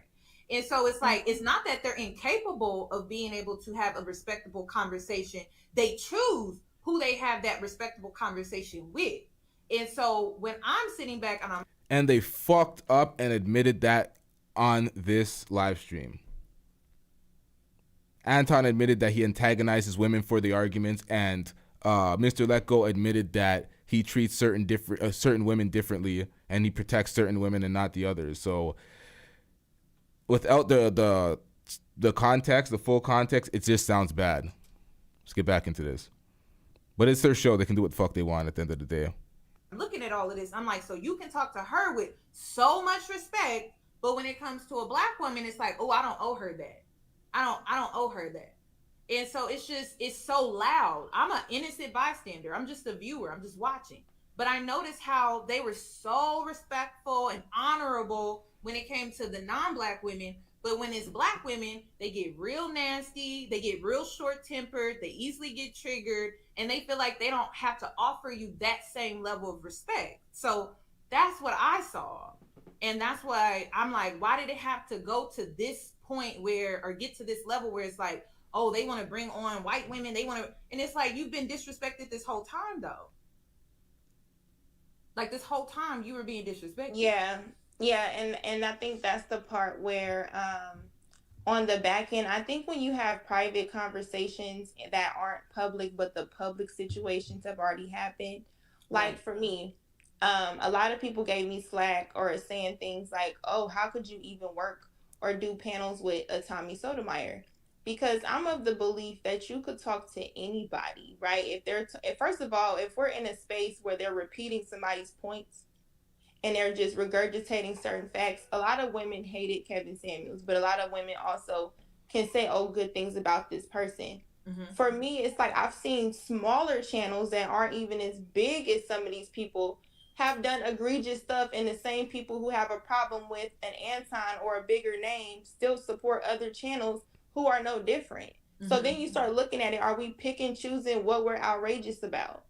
Outrage. Like, can we, if I'm supposed to pick and walk a straight line, oh, Lucky, and I'm just saying as an individual, oh, Lucky, you're supposed to be this way. Okay, show me the example of this space, because everybody looking real wishy-washy to me. I'm just more upfront with the fact that I'm just in the middle trying to figure out who's going to have integrity. Until then, I'm not behind nobody until they have it. This speech is so funny knowing what's coming up around the corner. Y'all get ready for this. So you can say whatever you want. So going forward, if you see me work with somebody you feel don't have integrity, I can show you working with somebody I feel don't have integrity. You get what I'm saying? Mm-hmm. That's just kind of how I go about things. Okay. Well, thank you, Lucky. I appreciate you for coming up here and giving your side of things. I'm going to move on to JR first. It's JR first, and then it gets into the message. Yeah, go ahead. I'm getting in the car. You have a good day. You too. Thank you. They had everybody here one by one, JR, ready to get an interview. Damage control at its finest. Let me add you to the chat. Y'all get my likes up, y'all. How are you doing? I'm fine. About yourself? Good. I spoke to your assistant, but I was not able to speak to you. So I'm glad that we're finally able to have this conversation. But I just wanted to ask, like, when it comes to your network and the women and how they're being treated, do you plan on making any changes moving forward? Because it's kind of like you have your hand in it, but you don't have your hand in it, but you do. Yeah, some changes already been made already. For the people that do faithfully watch, I wasn't on there the past 3 weeks, mm-hmm. and Anton did a pop-up. I speak with women. I speak with Queen Sheba, B. Taylor. I speak with my lady, mm-hmm. as well as Kelly. And there's conversations that happen, because sometimes you may not be aware of something when things are going on. When I first started, used to be Lapeef Let's Talk, which is a Lapeef Let's Talk show. And then I wanted to create a network because people were coming to me and they were saying that they wanted to change things about the Lapeef Let's Talk show. And I said, well, why don't I just create other shows? Like, when I give people, so there are several shows that I have between the two channels that I have. Mm-hmm. That's nothing like the Lapeef Let's Talk show. I think a lot of the followers came over when Kevin Samuels used to come on the show. And if you understand YouTube, you understand that you kind of get sucked into having a certain particular audience. When I created this, it started with just like 2 or 3 people. And then people were saying you need to get a woman's perspective. And so I brought a woman on, mm-hmm. and then I started bringing. In my opinion, the Lapeef Network was the one that introduced the online panels. Mm-hmm. Because it happened few months before the pandemic, and then the pandemic hit and everybody was stuck indoors. So then you had this co-ed panel that was created, and all I wanted to do was just have conversations. At some point in time, I mean, people have personalities, so a lot of times when I do bring up people, it is personal. I am looking at personalities. You know, who talk, quiet, who gives perspective, who adds a little bit of comedy to it, and that's how I would kind of put the panels together. Unfortunately, at 7 with the super chat says JR looked like Goomba from Super Mario. Google it. At the time, I'm as gonna it was Google growing it. pretty fast, What the I'm fuck not at is 100K. Goomba, I'm nigga? okay with that. I'm gonna still keep working, still keep pushing it. But everybody had a personality. There was a shift like that happened, and even when that shift happens, you don't really ask for it. The show is not planned. I'm not asking anybody to do anything. When things typically happen, it's like, oh shit, right? I'm not gonna say that I'm innocent. There have been some things that I've had allowed to happen. Doesn't mean that I was cringing. It doesn't mean that conversations didn't happen like behind closed doors. But as things kept happening, I started to say, hey, you know what this is. When it comes to even me having conversations with Kay, The man said he looked like this character. What the fuck? Hold on. Oh shit, wrong file. Hold on, yo. That threw me off. I'm gonna let this play, y'all. Give me a second, y'all. Hold on. Y'all are disrespectful, yo. What the fuck? Y'all said the man looks like this nigga? Holy.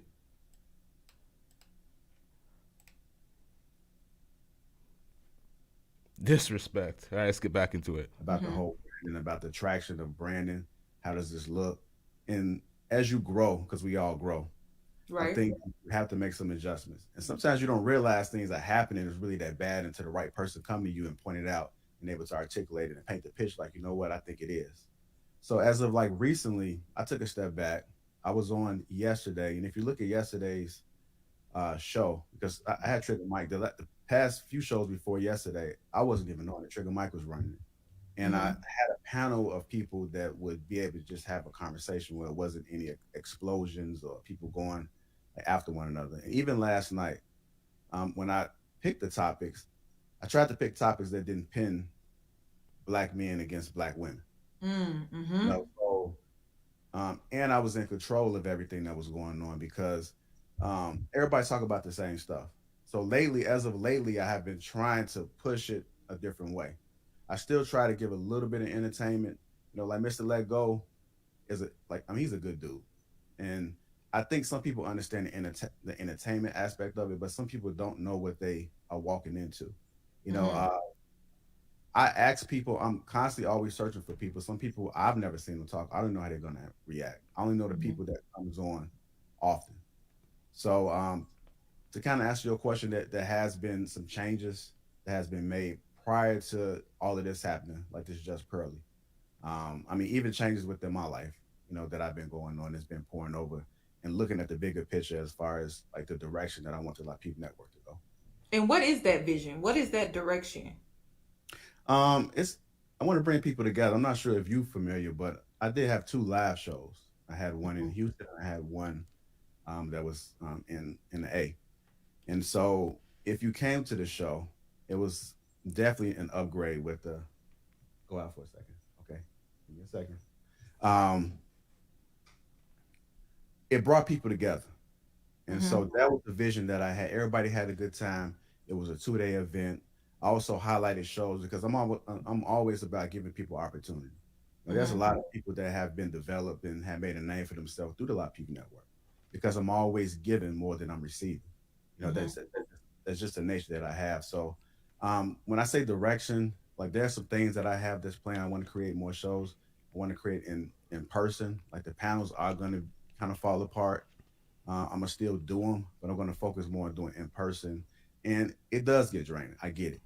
So I've been hearing and paying attention to what people has been saying. I've also been put on notice as far as like the direction that it appears to be going and how people perceive it. But there has been some things that have been put in place. It's not gonna happen overnight. And if I lose some subscribers because of it, I'm okay with it because ultimately I believe that you're gonna regain people with the new content that's coming out. Okay, so this is my last question. And that, Do you but plan on do you plan on changing how women are treated on your panels? Are you going to make any rules for your panels now moving forward? I'm gonna vet. I'm gonna vet carefully on who comes over, who comes on. For instance, if you look at the last stream last night, you can kind of see how the flow went. It wasn't any disrespect. Everybody spoke. Even look at the Sunday show, like the Lapeef and Sundays. Like you can actually see how a show can go. I just think that certain people, you kind of know what you're gonna get. But in the future, I don't anticipate that happening because I'm putting my foot down. So I would like to apologize for any woman that has been disrespected on the Lapeef network. But that's just that Lapeef Let's Talk show is separate. But the Lapeef network has other shows that you don't have to watch. But the Lapeef Let's Talk show did get out of hand, and I apologize for that. Thank you, JR. That's all I asked. That's all I can ask. So moving forward, you plan on making changes, and at this point, it's going to be up to the people to decide whether or not they want to continue to support you. And I'm gonna just keep it at that. But thank you for coming up here and giving your side of things. Okay, no problem. Thanks for having me. You're welcome. Okay, Kayla. I don't know about y'all, but this is crazy to me. This is crazy to me because none of these niggas held Pearl accountable, but now they're out here apologizing for the disrespect of black women. And Lapeef doesn't disrespect nobody. Lapeef barely speaks in the show. That's... Hello, how are you? Good, how are you? So there's a lot of talk with you going on, with you walking away from the network. What did you want to add to this?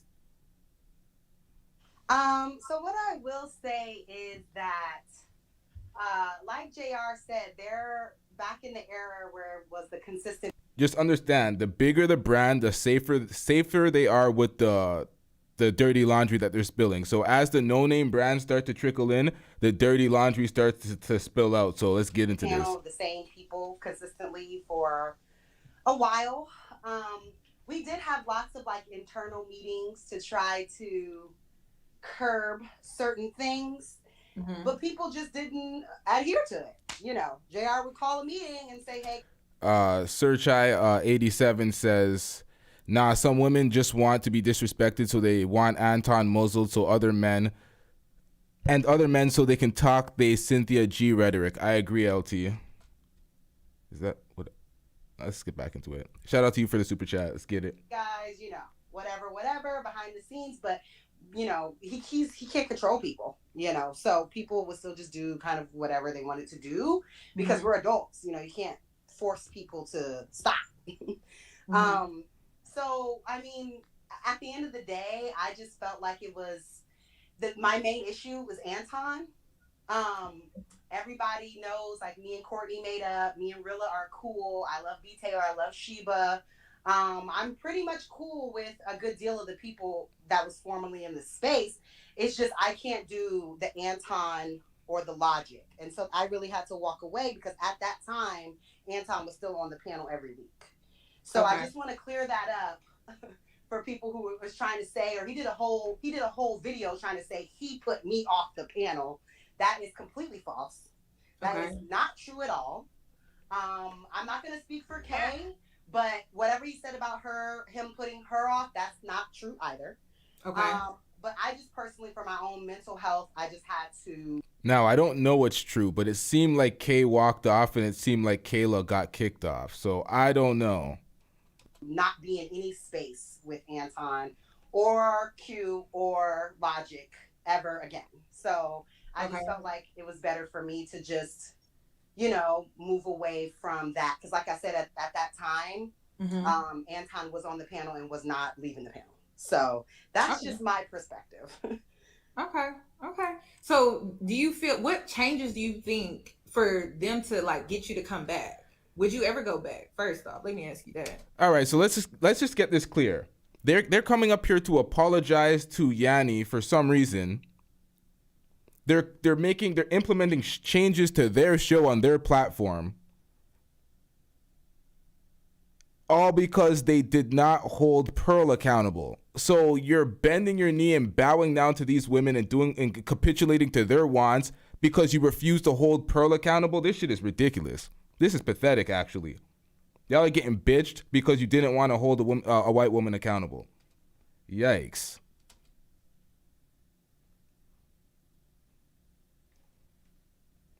Play, nigga. My main issue was the people. Me and JR are very cool. I love him. I love Kelly. So if with Anton not being in the space or Q or Logic, I could see that. But y'all got to understand this. They've been running their show for a long time. Anton's been off the panel for a while. They're not coming here to apologize for disrespecting black women. This is all damage control. Their brand has taken a hit since Anton has been caping for Pearl. So it's been trickling down to Lapeef's network as well. They're taking a hit. So now they have to do a show of respect to black women, but they could have just held Pearl accountable, but they don't want to sever their business relationship because it's all about the money. But that's disingenuous and cap as hell. But let's get back into it. Very new and very recent. So I don't know, is that going to be permanent? Is Anton never going to be on Let's Talk on Thursdays? Like, or is it just temporary? Like you said, they're making changes that I don't know anything about. So I guess it would just depend on, like, again, me being in any kind of space, with Anton. And the men in my life have actually banned me from doing that. So I can't do that. So okay. That would be the main thing. That was my main issue. So if changes were made where those people were not a part of, certain things, then it's possible. So I guess this would be for JR. What changes do you think he needs to make the space productive? Honestly, I think it's to make it more productive. I don't know. It's gonna take a good product developer to help with that, because I don't know. Because a good deal, like he said, he may have to lose some followers because the culture that's just how the culture has become. People don't come there for solutions. They come there to see arguments, to see people get roasted. That's what people come there. All right, shout out to Sir Chai 87 for the $2 super chat. You said can't argue with that, LT. The whole thing is wild. Yep, let's get it. They come for the drama. So he may just have to curb and start targeting a different audience. I don't really know, because that is literally what they come for. But what I will say is at the live shows, the energy is different. Nobody is hostile with me. Nobody was hostile with me in person. Everybody was very gracious, and very nice. Okay. So off the internet, people are different, but people be however they are on the internet because it's the internet. Of course. So yeah. Okay. Well, Kayla, did you want to add anything else before I drop you off? No, that's all. Thanks for the opportunity. You're welcome. You enjoy the rest of your day. You too. Bye-bye. Bye-bye. All right, let's get into it, man. Who do we got next? Oh, Tommy. Yikes. Let's see what Tommy got to say. Tommy? Yes, ma'am. How are you doing? I'm doing well. How are you? I was shocked to see you down there waiting, because I'm like, I haven't really said anything, but did you want to add something to this conversation? Yeah, I actually was looking at your show. Somebody had directed me towards it. I'd never heard of you, but I was watching how you were handling things. And first off, kudos, because there are not very many spaces where you can go and people are talking with us, with our people, where there's not very much disrespect going on. And the woman just said it before she got on. It's usually be this or FN. I'm trying not to cuss because nobody else has. Right. But it's a whole lot of that. And I saw your title and I was like, oh my God, another black person telling people not to go to somebody else's stuff, not to help somebody get paid. Because the one thing I looked at about this whole Pearly situation, I was glad you said that. You said, it's sad that they've made it a competition instead of about a conversation. And how I've been saying it, if you look at what my videos were, that was literally what I was saying. How is it that it's always about the white girl shows up and it's this direct competition between white girl, black girl, and you put them above me and instead of the conversation? And the conversation seems to not be being had, or we're not hearing each other. So I was watching what you were doing, and I was on the Lapeef show. I didn't know what he was. I went on there, I think about 2 times, 2 or 3. But one of the times I went on there, it was literally just somebody coming up to disrespect. You had a girl on your show just a minute ago who is a blatant liar, island girl, the dark skin girl with her breast out, saying that, oh, I'm just a cute chick with the breast out. She's a blatant liar. She's going around trying to start her own YouTube channel.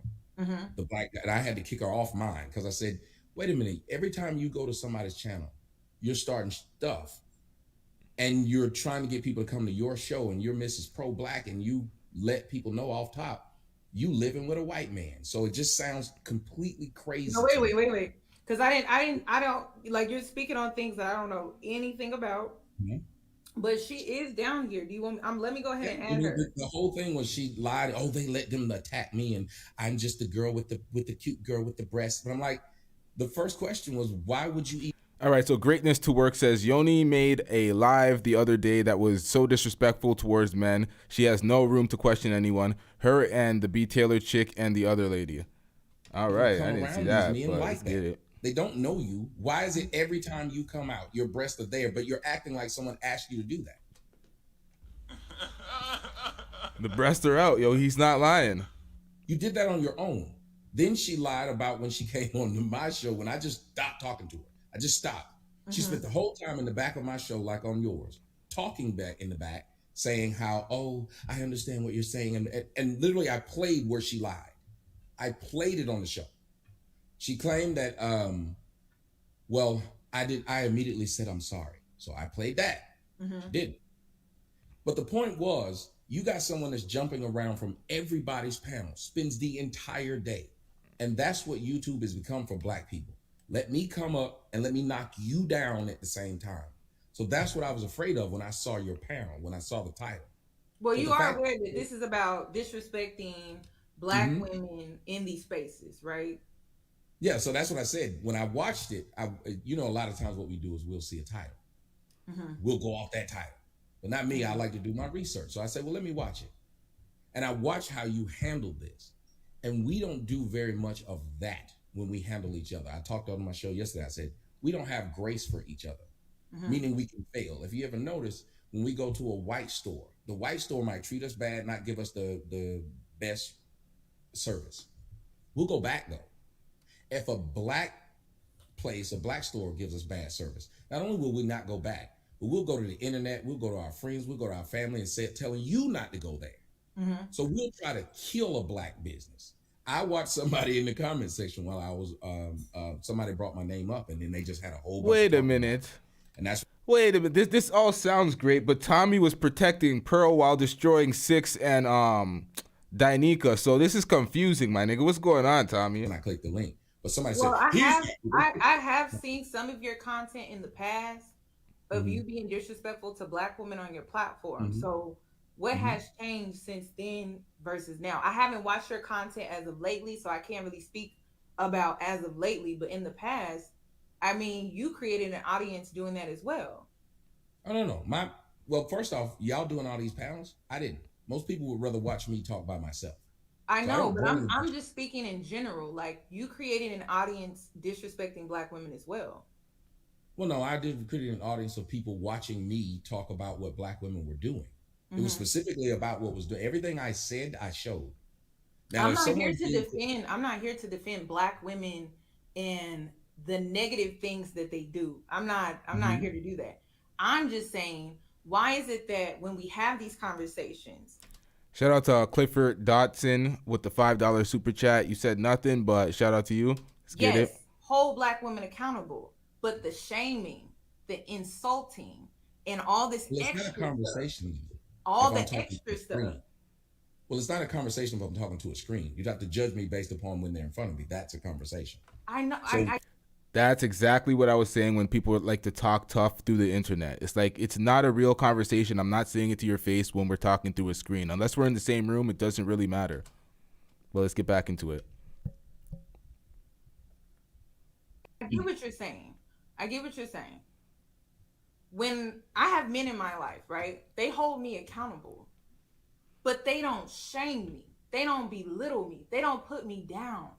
They uplift me and guide me in a better direction. I don't understand, why is that not the approach? Why is the approach to tear a person down, belittle them, insult them? Why is that the only approach when it comes to holding Black women accountable? Because I'm not against that. Now I'm confused. Now we're trying to change Tommy's approach when there's many ways to skin a cat, but we're trying to change Tommy's approach, but Tommy's not on the Lapeef network. He's not a regular there. He's been on the show like 2 or 3 times. Well, it shouldn't be This is so only approach, as confusing. you just spoke. You said that there were people in your family who you know who you approach that way. It's the same way of how I teach my daughter versus how her coach does. And when you speak about that, see, I'm an athlete. I'm a former athlete and played D1 ball. Now, I will tell you this, of course, with people who go to the military. My father was a military man. E Black, what I'm talking about is when someone has a conversation and someone talks tough. They would not talk tough in person. They're protected by a screen, so it's not a real conversation with that provided context. In the military, they don't talk to you and to uplift you.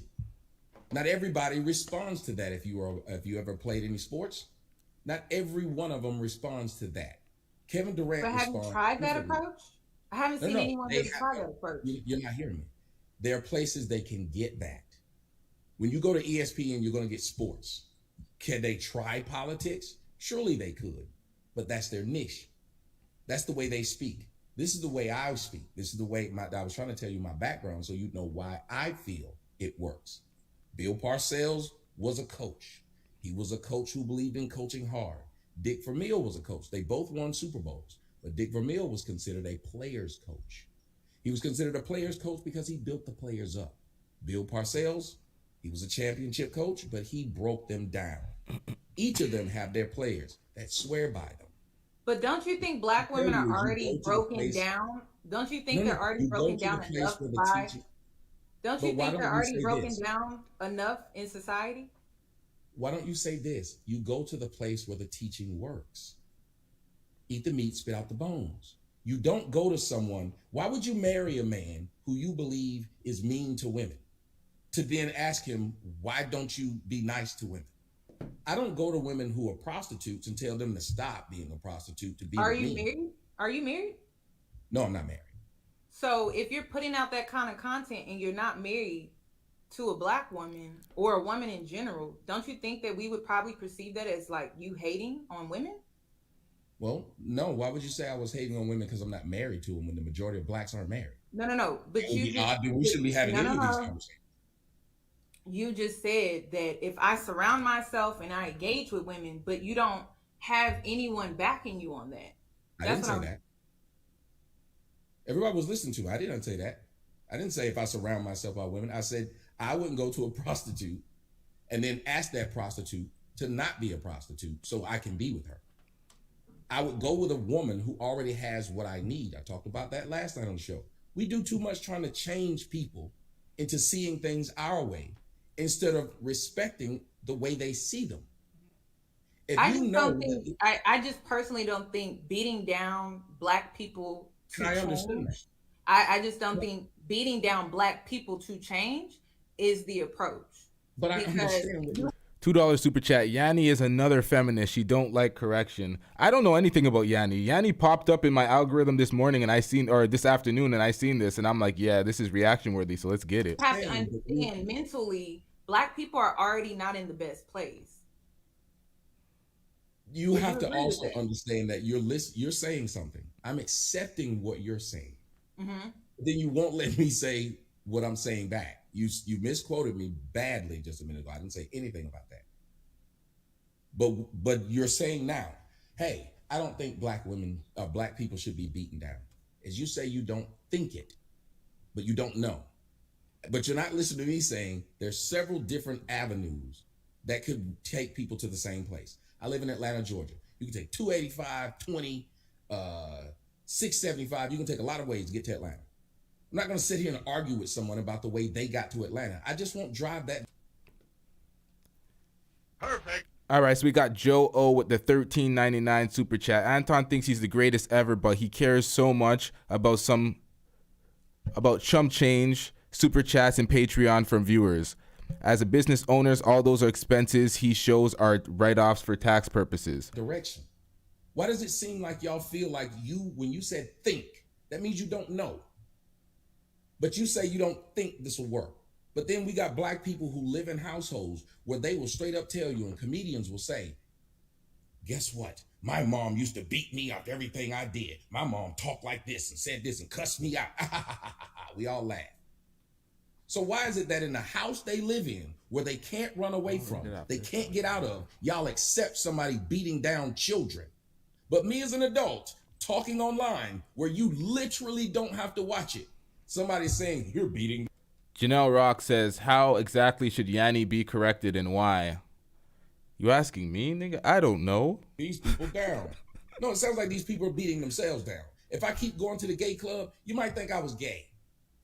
Because they didn't ask me to go, and I want to sit here and complain about what they're doing in the gay club all day. And I keep going. People have like uncles and fathers and things. Oh, this is one way she could be corrected. She could wait until somebody's done a sentence before she interjects. That would help. Other than that, I don't know Yanie from a hole in the wall, so I can't call it. You have your uncle and fathers and things. I have this one question. I just have one more question for you. Mm-hmm. If you look at the world today, right? You look at your daughter. Do you think that it's working? What you're doing? Yeah, I look at my daughters. It's successful. Both of them. I look at my daughters. My daughter is a junior now. She's already gotten accepted to 6 colleges. She's just a junior. Her mother doesn't have to work. You know why? Because me, who's not her husband, does that for her.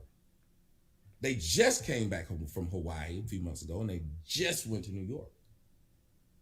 Just to go. On me. And I'm not married to that woman, and I don't disrespect that woman because that woman respects my child and respects me. But you only owe protection towards those who are in your life. You can protect those outside. But when you ask me, do I think what I'm doing is working? Yeah, your influence. Come to me and tell me that it's worked. I've had several of women. The majority of my audience is Black women. You know how I found out that your show was talking right now? From a Black woman. Mm-hmm. A Black woman who is a huge fan of mine wanted me to come look at this. The majority of messages I get telling me what videos I should do, and this is what happened in the news. Black women. So I laugh whenever people say this because I'm thinking, when 60% of your audience is Black women and they praise what you do and how it's changed their lives. There was a woman, my mother's a pastor. There was a woman in her church who said, Reverend Malone stood up and said, I know your son. And my mom said she thought that this woman was trying to embarrass her in the church. I know your son and I see him and he says some of the most disrespectful stuff online. But then she kept going. She said, and I came home and I argued with my husband about it and I let him see it. He said, my husband started laughing. She said, what you laughing at? She said, well,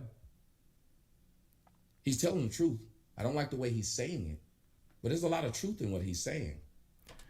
Janelle Rock with the $2 super chat says, you don't have to protect, but don't attack either. Let's get it. And he asked her, he said, but why would you listen to him so much if it bothers you that much? Unless there's something in it that you know is truthful.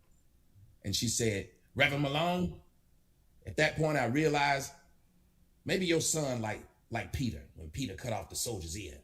Maybe that's his job. Maybe his job is to stir up the conversation. Because if it didn't bother you or if it didn't resonate, you wouldn't listen. And I said, that's what I'm doing. My job ain't to get you to think like me, but it is to get you to think. So you may not like the way I do it, but wouldn't that push you towards somebody who does it the way you want to so you would more listen to them? Sometimes you got to get in a bad relationship to recognize you got a good one now. You know, Tommy came here for a goddamn promo. He came here to promote his brand, yo. Can't blame him, though. Yo, Clifford Dotson says Tommy is so damn fake, sliding up with Danica Marie and Six the Goddess DM, and they showed the receipts. Then TS started attacking them. So damn fake. Is that the order? Is that how it? Is that the chronology of it? I mean, I don't know anything about that situation, so I'm gonna keep my opinion away from that one. It's their choice to tune into you, so it is what it is. But thank you for coming up here and sharing. Oh, thank you for having me up here. And again, like I said, great what you're doing and how you. Janelle Rock says his job is to make money by any means necessary. You're handling it. Hell, I wish I could handle it like that. I got a foul mouth and a loud mouth. But I'm watching you, and what you're doing is giving people the option. And I think if Black people are as diverse as we claim they are, we have too many of the same thing. You can't have a whole bunch of me. You can't have a whole bunch of pushovers. We need to show that we are diverse and give people differences. So So thank you for having me up here, because you didn't have to, because you could have seen me and said, "Oh hell no," but you let me talk. I appreciate that. You're welcome. You enjoy the rest of your day. You too. Okay. Island Girl. Thank you for letting me anything that speak. you wanted to add based off of what he was saying? Yes. So the thing is, I'm new to the space, like I was saying, but he came on multiple shows that I was on, and he at first was pushing back against me. We were arguing, and then afterwards he was like, "Oh, you're like my little sister," and I was like, "You're like my big brother. This is funny. I've always wanted a big brother. Cool. We don't have to agree, but we can agree to disagree." But then I guess just because I was cool with him at that point, he felt like I couldn't say anything about what he was doing, and that's just not the way that I am. If I feel like you're doing something wrong, I'm going to tell you. So I felt like he was wrong on a specific topic, and I told him that he was being a hypocrite, and he completely went off the rails. Then he goes to his show and he's calling me all kinds of bees and hoes and bees and talking about my kids, saying how I don't have custody of my kids. That's a lie. My kids are just visiting their father. It's spring break. It's just he makes up these narratives that a white man lives with me. A white man doesn't live with me. My boyfriend is white, but he lives in Tennessee. But all these things he could ask, but instead he creates this narrative of me just being this liar that's just running to these platforms to lie on people and get people to my right channel. after her, man. She needs to hurry this shit up. So all you know this what? time before. Yeah, if y'all want to hear what she has to say, go to Real Talk with Yanie's channel. She lies a lot. A lot of the things she says is lies. I don't even want to hear it. I want to get into the juice now. I've been waiting a long time. Tommy was going on a rant. We want to get it now. Pause. But the thing is, he thinks he cannot be checked because he is Tommy Sotomayor. And everybody gets checked. As you checked Anton, or as you guys get through these spaces, everybody gets checked. Talk chase them. We have the ability to pick and choose who we entertain, who we have on our platform, who we give a voice to, who we dedicate our time to. And I just don't understand, like, if I skipped the Anton part. Really shit. Okay. My bad, y'all. I forgot she said something worth of substance. I wanted to get into the other part. My bad, y'all. We're gonna have to get through this grueling process. My kids are just visiting their father. It's spring break. It's just he makes up these narratives that a white man lives with me. A white man doesn't live with me. This is where I started fast forward. This is where I started fast forwarding. My bad, y'all. I forgot she says something worth of something. Let's get into it. But all these things he could ask, but Janelle Rock says toxicity sells until they went too far. Now they are on the apology circuit because they are afraid of losing money from black women who watch these channels. That's facts. That's what happens. That is exact. Instead, he creates this narrative of me just being this liar that's just running to these platforms to lie on people and get people to my channel. I just started my channel this weekend. So all this time before, I was on these panels talking to get to know y'all in the space. So I just feel like him coming up here trying to make it seem like, oh, Fantasy Island Girl just comes to take people from the space and bring them to theirs. Like, there's been so many times where this man has come to a panel that I was on, I was invited to, he asked to come up on. And then when he got mad, he's like, oh, me and my fans are leaving. Wait and see how many people you have left in the chat. Like, sir, you can leave. You can leave. What made him, like, what set him off? Like, what triggered? Everything sets him off, Yanie. He is not like I understand how he was up here with you. I understand that when it's a one-on-one conversation, it's easier to not be this way. But he is overly emotional most of the time.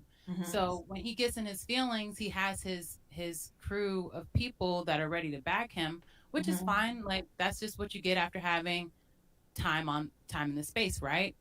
But the thing is, he thinks he cannot be checked because he is Tommy Sotomayor. And everybody gets checked. As you checked Anton, or as you guys get through these spaces, everybody gets checked. So I just don't have a problem checking these people, especially these people. They're all new to me, so I don't have this, oh, you're King Sotomayor. I don't have that. So the way I see you is a man, and sometimes I went back to this because y'all said there was something here. There was nothing here. She just, man. You're wrong. to me, and I'm gonna tell you. Yeah, we're gonna get into that. What's his name? Daryl Long. Daryl Long spills all the tea. We're gonna get into that shortly. It's right around the corner now. I just feel like like the whole time I'm sitting here listening to everybody, it's ego. Like it's ego, and ego is ruining the Black community. Ego has been ruining the Black community for a long time. And I'm just wondering, like, when are we gonna get back to the love? Because the love is what really brought us together. And ego has really torn us apart. So that's what I don't understand. Like, in my mind, I feel like, when you do things from a loving space, it has the ability to bring people together. Like today, I did this out of love, not out of ego, not out of greed, not out of, I'm trying to clout chase. Let me make some money. I didn't like how Black women were being treated. And it's just really that simple. And I just felt like as Black people, we could do better. We could do better. And it just starts with respecting one another, having a certain level of respect. If you feel like there's someone on your panel, on your YouTube channel, that you can't garnish respect for, why have them on your channel? Why have them on your page? Why not just remove them? We have the ability to pick and... Hold on. She said she started this stream out of love.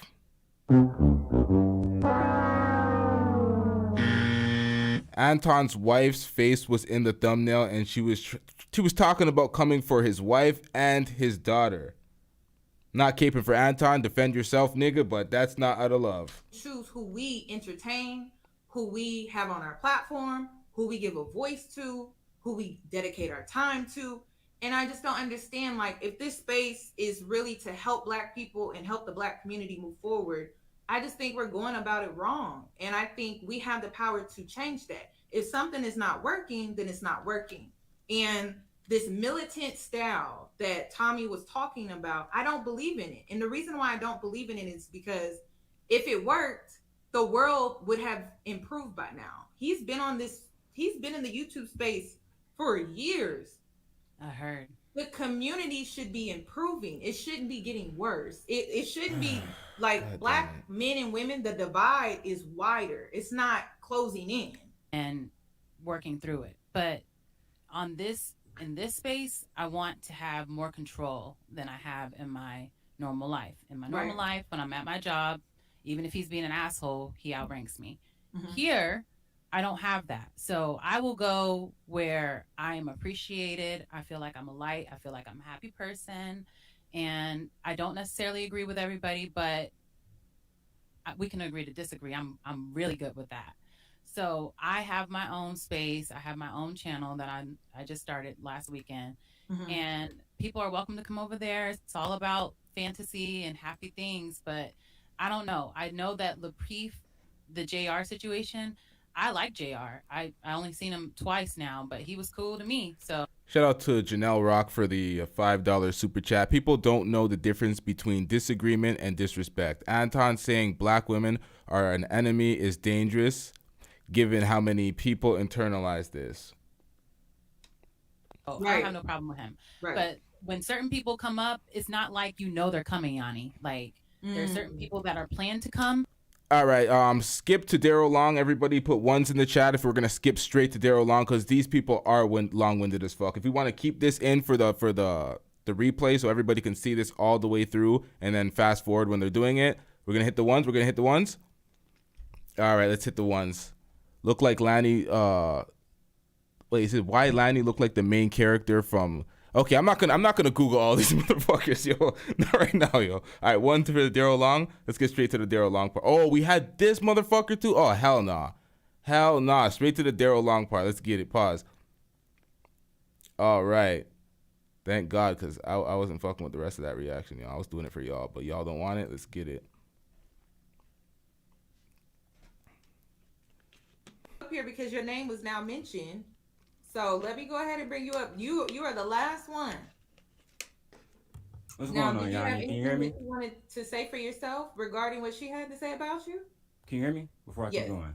Oh, so Lord. Yanie, thank you for having me. Hey, Daryl, I'm going to just log off because I don't want to be in it. Sis, I'm going to try to be nice because, I respect Yanie. Yeah. I respect Yanie. but I'm just gonna be honest before I go to my channel and really go to fuck off. So let's just have a real conversation, right? Yanie, I called out TJ Randolph, and I'm gonna try my best to be respectful because she was supporting Courtney Michelle while Courtney was dragging black women and dragging baby mamas. Courtney, you is a baby mama. Courtney was dragging Kayla, some you're having sex with married men. You was having sex with JR while JR was a married man. So let's stop playing these fucking games, all right? And on top of that, while he was cheating on his wife with Courtney, he was trying to talk to Lucky too. While I was talking to Lucky, and I have proof because Lucky was sending me the fucking receipts. And on top of this, when I stopped talking to Lucky because she went online publicly admitting to pegging a married man for money. Now, Yanie, I'm not lying. I will send you every single one of these clips. She admitted to pegging a man for $1,200, which she had to split with her fucking girlfriend at the time. So I did a video saying, I'm done with this, right? What did TJ do? TJ and Lucky called CPS on me, right? The CPS agent name is Rosanna Kuzman, right? They called CPS and said that Daryl tried to kill his daughter, and I had my daughter in a fucking box. Sorry, I tried to delete my daughter. Okay. Right? Now, Nani, I can go in here and get her mom and my daughter right now, and her mom will tell you this happened. CPS and FBI came to my house. I had never sent anybody to no female house. So TJ is getting on here trying to say, well, Daryl disrespected these people. No. Daryl defended his black daughter because I'm a single father. Her mother is schizophrenic. So when all this was happening, right, her mother was in a schizophrenic hospital. TJ making live, some Daryl going live all day, not taking care of his kid in a box. This is all facts. This is all documented. So I find it ridiculous. And I just played a live yesterday where Lucky said Anton beat women. He talked about baby mamas. He talked about other people's wives, right? He talked about Dwayne Wade kid going to hell. He talked about everybody goddamn else. So when I was calling out Anton, and this is the last thing I'm gonna say. TJ is a member of Delta Sigma Theta. I'm a member of Alpha Phi Alpha, and I actually had another member of Delta Sigma Theta with her on the phone. And Yanie, I'm not sure if you pledge Divine 9, but if you know any Divine 9 members, if any of y'all are in the fucking chat, you know when we say put it on the shield, shit is real. So another one of her Soros, which is a friend of mine named Kim, called me and said, TJ and Lucky are trying to set your ass up. Don't take your ass out there. And I didn't. And then, right after all that, the FBI come to my house. CPS come to my house. But I kept my kid because I have my fucking life together, right? So what I did, Yanie, was I called out Lucky for being a liar, right? Called out her for trying to have my kid taken away from me. This is all documented. I just want to say, TJ, you're so full of shit, right? You're mad because, and I'm going to be honest with you, because I wasn't going to bring this out to later, but just Pearly Things did reach out to me because she was like, oh, how is Courtney holding me accountable, but she's out here fucking JR while he was married? That's the last thing I'm going to say. I'm out of here. JR was married before? JR is still married. Just know. Well, that super chat came in earlier. It was the Lapeef experience. He said he's about to be married this year. So was that the real Lapeef's channel? I'm so confused, but we're gonna rewind this because he said a lot. Just understand that Just Pearly Things was the first person to. I've seen him do it.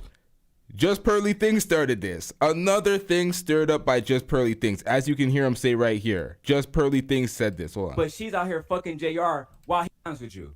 Because I wasn't going to bring this out to later, but Just Pearly Things did reach out to me because she was like, oh, how is Courtney holding me accountable, but she's out here fucking JR while he was married?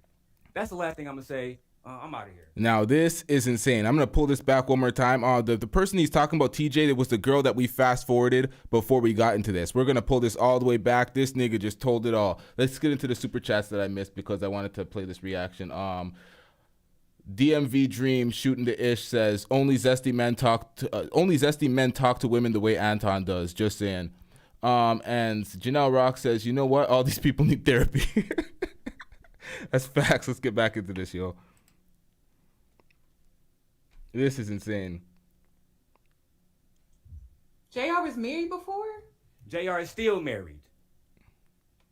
We talking about JR from the Lapeef JR, who was just up here with the beer, who run Lapeef Let's Talk. And the reason why y'all, I've been saying this for about 2 years, and the reason why y'all haven't sued me with defamation, Lapeef, Anton, Courtney, or none of y'all, because I'm telling the goddamn truth. So let's stop these fucking games. Yanie, I apologize for disrespecting your show and cursing. I'm going to go back to the chat. But TJ, don't you ever fucking speak on my child again. Ever in your fucking life. My child was 3 months old when you was doing all this fucking shit to her. But you ain't come up here and tell Yanie and her audience that. You ain't come up here and tell Yanie how Lucky was sending her news to everybody in these goddamn streets, including motherfucking JR and Anton. But you don't want to talk about that. So fine. Oh, I see OG Patrice is in the back. OG Patrice, when you come up and I get down, can you tell these people, OG Patrice, how Anton, Courtney, Lucky, all the rest of these people, they ostracized Lucky, right? OG Patrice, I was the black man who was defending Lucky. Matter of fact, I will show that clip my goddamn self later on because OG Patrice was there, right? Now on top of that, I see a little podcast in the back. I also defended Lucky against him as well. I'm gonna drop my time because I'm very upset right now. Like B Taylor knows me, right? Queen Sheba knows me. This came back to my family. They try to take my child away from me, Yanie, as a single father. So I get very, very, very upset when I see these fucking grifters in this space acting like they care about black family when y'all don't. Coming on Yanie page, trying to act like you care about black family when y'all don't. When I was going with CPS, where was you at then, TJ? Where was you at then, Courtney? Where was you at then, Lucky? Where was you at then, Sharita Daniels? Where was you at then, security boss? But y'all got the fucking audacity to talk about Queen Cynthia G or anybody else. Hold on, y'all. Got an audio call from the Lapeef network. And another audio call. I didn't even see this shit. Hold on, y'all.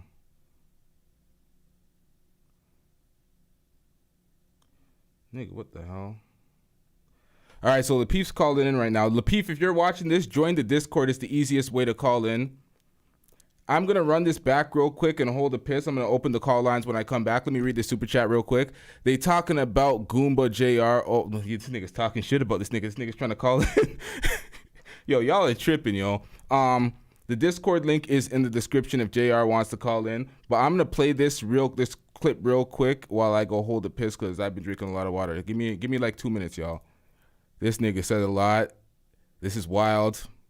He can be sued. He says, yo, hold on, man. This is crazy. Let's get where TJ says a little bit there, and then, hold on, y'all. This is insanity.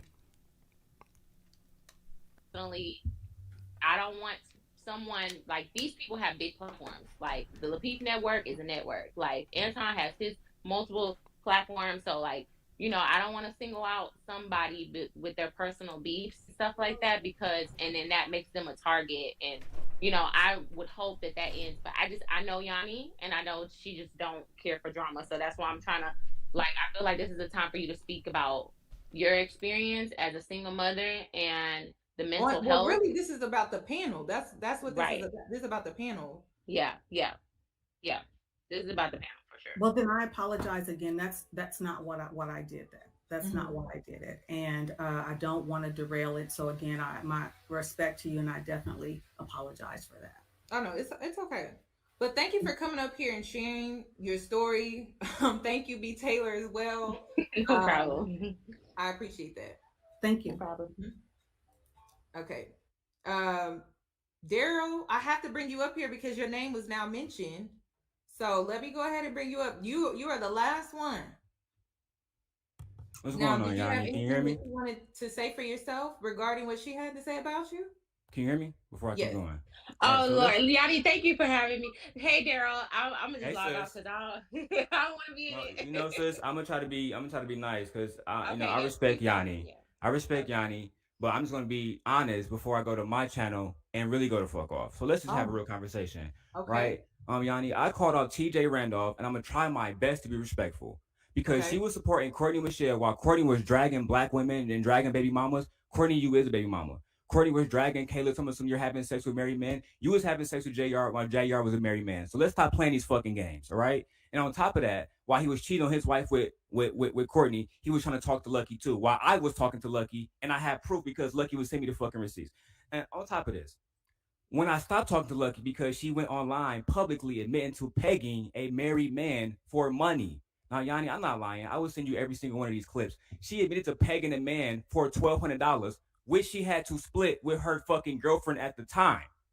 So I did a video saying, I'm done with this, right? What did TJ do? TJ and Lucky called CPS on me, right? The CPS agent name is Rosanna Kuzman, right? They called CPS and said that Daryl tried to kill his daughter, and I had my daughter in a fucking box. Sorry, I tried to delete my daughter. Okay. Right now, Yanie, I can go in here and get her mom and my daughter right now, and her mom will tell you this happened. CPS and FBI came to my house. I had never sent anybody to no female house. So TJ is getting on here trying to say, well, Daryl disrespected these people. No, Daryl defended his black daughter because I'm a single father. Her mother is. My bad, y'all. Give me a second. Because Lapeef tried to call me on Instagram, I have to see what's going on with that. I have to see if the Discord's open. I got to open the chat. I got to give niggas a chance to respond if they're going to get up in here. Not the Discord. The Discord sometimes is a bit rough to enter. Let me try to open up another link. Let me put this back on the screen, y'all. Hold on. Oh, there's a super chat. Nigga. Hold on, y'all. Got to recalibrate real quick. Let me get to this super chat. Got to read all the super chats. All right. This is not working. I can't look at them the same. This is nuts. I knew Anton was full of it, but lucky. Who saw that coming? Yikes. Yeah, this is crazy. Schizophrenic. So when all this was happening, right, her mother was in a schizophrenic hospital. TJ making lives, some Daryl going live all day, not taking care of his kid in a box. This is all facts. This is all documented. So I find it ridiculous. And I just played a live yesterday where Lucky said Anton beat women. He talked about baby mamas. He talked about other people's wives, right? He talked about Dwayne Wade kid going to hell. He talked about everybody goddamn else. So when I was calling out Anton, and this is the last thing I'm going to say. TJ is a member of Delta Sigma Theta. I'm a member of Alpha Phi Alpha, and I actually had another member of Delta Sigma. Yo, someone put the Discord link in the description for me, y'all. One of the mods, get the Discord link in the description. Let me try to open a StreamYards too. Theta with her on the phone. And Yanie, I'm not sure if you pledge Divine 9, but if you know any Divine 9 members, if any of y'all are in the fucking chat, you know when we say put it on the shield, shit is real.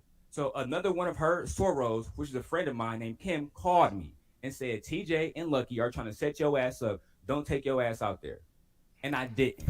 And then, right after all that, the FBI come to my house. CPS come to my house. But I kept my kid because I have my fucking life together, right? So what I did, Yanie, was I called out Lucky for being a liar, right? Called out her for trying to have my kid taken away from me.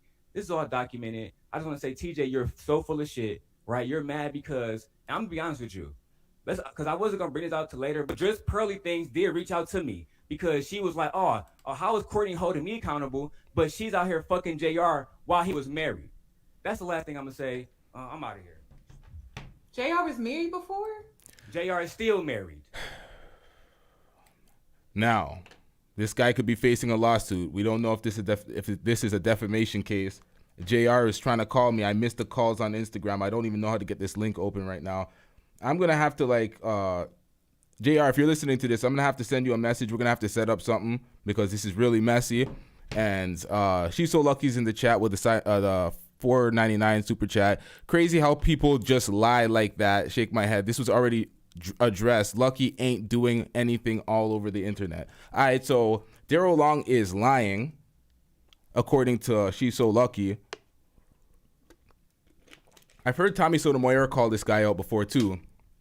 Daryl Long's been in the chat of my channel before. I don't know. I really don't know. I'm not confirming any of this. Y'all are in the chat to speak on it.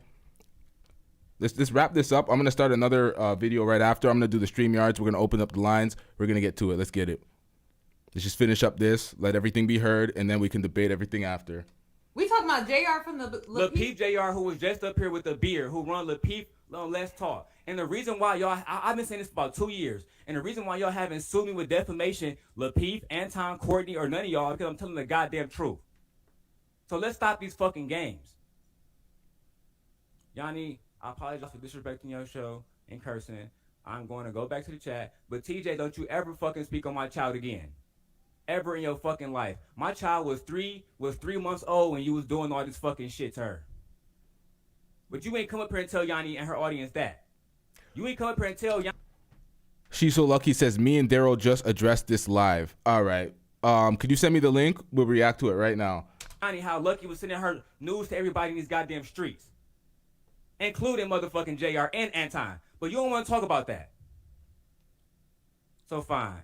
Oh, I see OG Patrice is in the back. OG Patrice, when you come up and I get down, can you tell these people, OG Patrice, how Anton, Courtney, Lucky, All the rest of these people, they ostracized Lucky, right? OG Patrice, I was the black man who was defending Lucky. Matter of fact, I will show that clip my goddamn self later on because OG Patrice was there, right? And on top of that, I see a little podcast in the back. I also defended Lucky against him as well.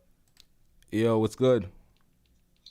Yeah, I was trying to come on, but I was got download this Discord app. Okay, so you want to speak your piece about what's going on right now with the rumors Daryl Long's putting out? Can chat, y'all can hear this? Yeah, I can speak on it. I'll probably only speak on it here.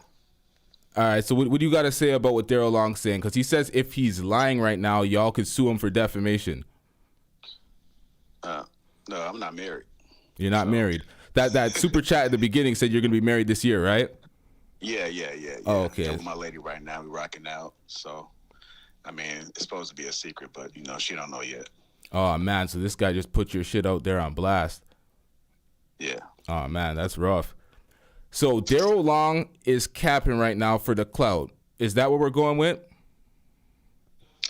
I mean, I don't know what he's doing. All I'm here is just speak on my name. So where did he get the thing from, or where did he get the idea that you and Courtney hooked up backstage? And he said just Pearly Things had told him that. I have no idea, man. I'm outside these two streets. I'm just working. I don't think I said it was my name in the headline. I just wanted to clarify that. All right, so this is all cap. Yeah, this is all cap. I'm not married. All right, man. Respect for calling into the channel, man. All right, no problem. All right, peace. All right, so you heard it from Lapeef's mouth himself. He's not married. This nigga's capping for the views. He says one thing, Lapeef says another, Lapeef JR says another. I don't know, man. When you're kind of struggling and you don't have a channel that's monetized and you're saying crazy shit like this after everybody comes up, I don't know. JR is a chill dude. JR never disrespected women on the air. I don't know. I can't call it. Let's react to what Lucky and Daryl addressed this live. We got to see this. I appreciate them for coming to clear this shit up because this nigga's just running. He's going to make the internet go crazy running around saying all these things. All right, y'all. Lucky, am I going to get the link in the chat? What's going on? I want to see what y'all did. You know what? I'm going to wrap this one up, y'all. I will be back shortly. Y'all make sure you hit the subscribe button, hit the notification bell. This is insane. We got to recalibrate out here. Oh shit. I didn't ask that. I didn't ask that, did I? No, but I said it's all cap. Cuz y'all said he never said he didn't smash court. Man, I'm not a gossip blog, man. I ain't trying to do this shit. I'm supposed to be reacting to it while y'all put out the information. I'm not trying to break the stories out here. What the fuck is going on with my platform today? God damn. This is insane.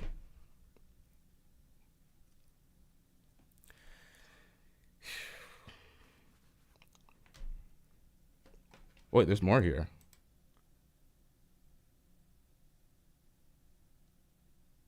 I'm gonna drop my time because I'm very upset right now. Like B Taylor knows me, right? Queen Sheba knows me. This came back to my family. They try to take my child away from me, Yanie, as a single father. So I get very, very, very upset when I see these fucking grifters in this space acting like they care about black family when y'all don't. Coming on Yanie page trying to act like you care about black family when y'all don't. Yo, when I had JR on the phone, could y'all hear him well? I didn't have this shit set up like that, but did y'all hear that well? I hope y'all did. When I was going with CPS, where was you at then, TJ? Where was you at then, Courtney? Where was you at then, Lucky? Where was you at then, Sharita Daniels? Where was you at then, Security Boss? But y'all got the fucking audacity to talk about Queen Cynthia G or anybody else. Yanie, I'm really gonna get out of here. I'm out of here. I'll talk to you later. Listen, I don't have nothing to say. This ain't my business. This is not my business. So I don't know what part of the game this is anyway, though. I've never seen anything like this. We're gonna wrap this up, y'all. Y'all want to see the other folks that are on her panel or the rest of what Yanie has to say? Y'all go to her channel. This has been wild, y'all. Make sure y'all tune in, hit that subscribe button, hit that notification bell. We out. Yeah.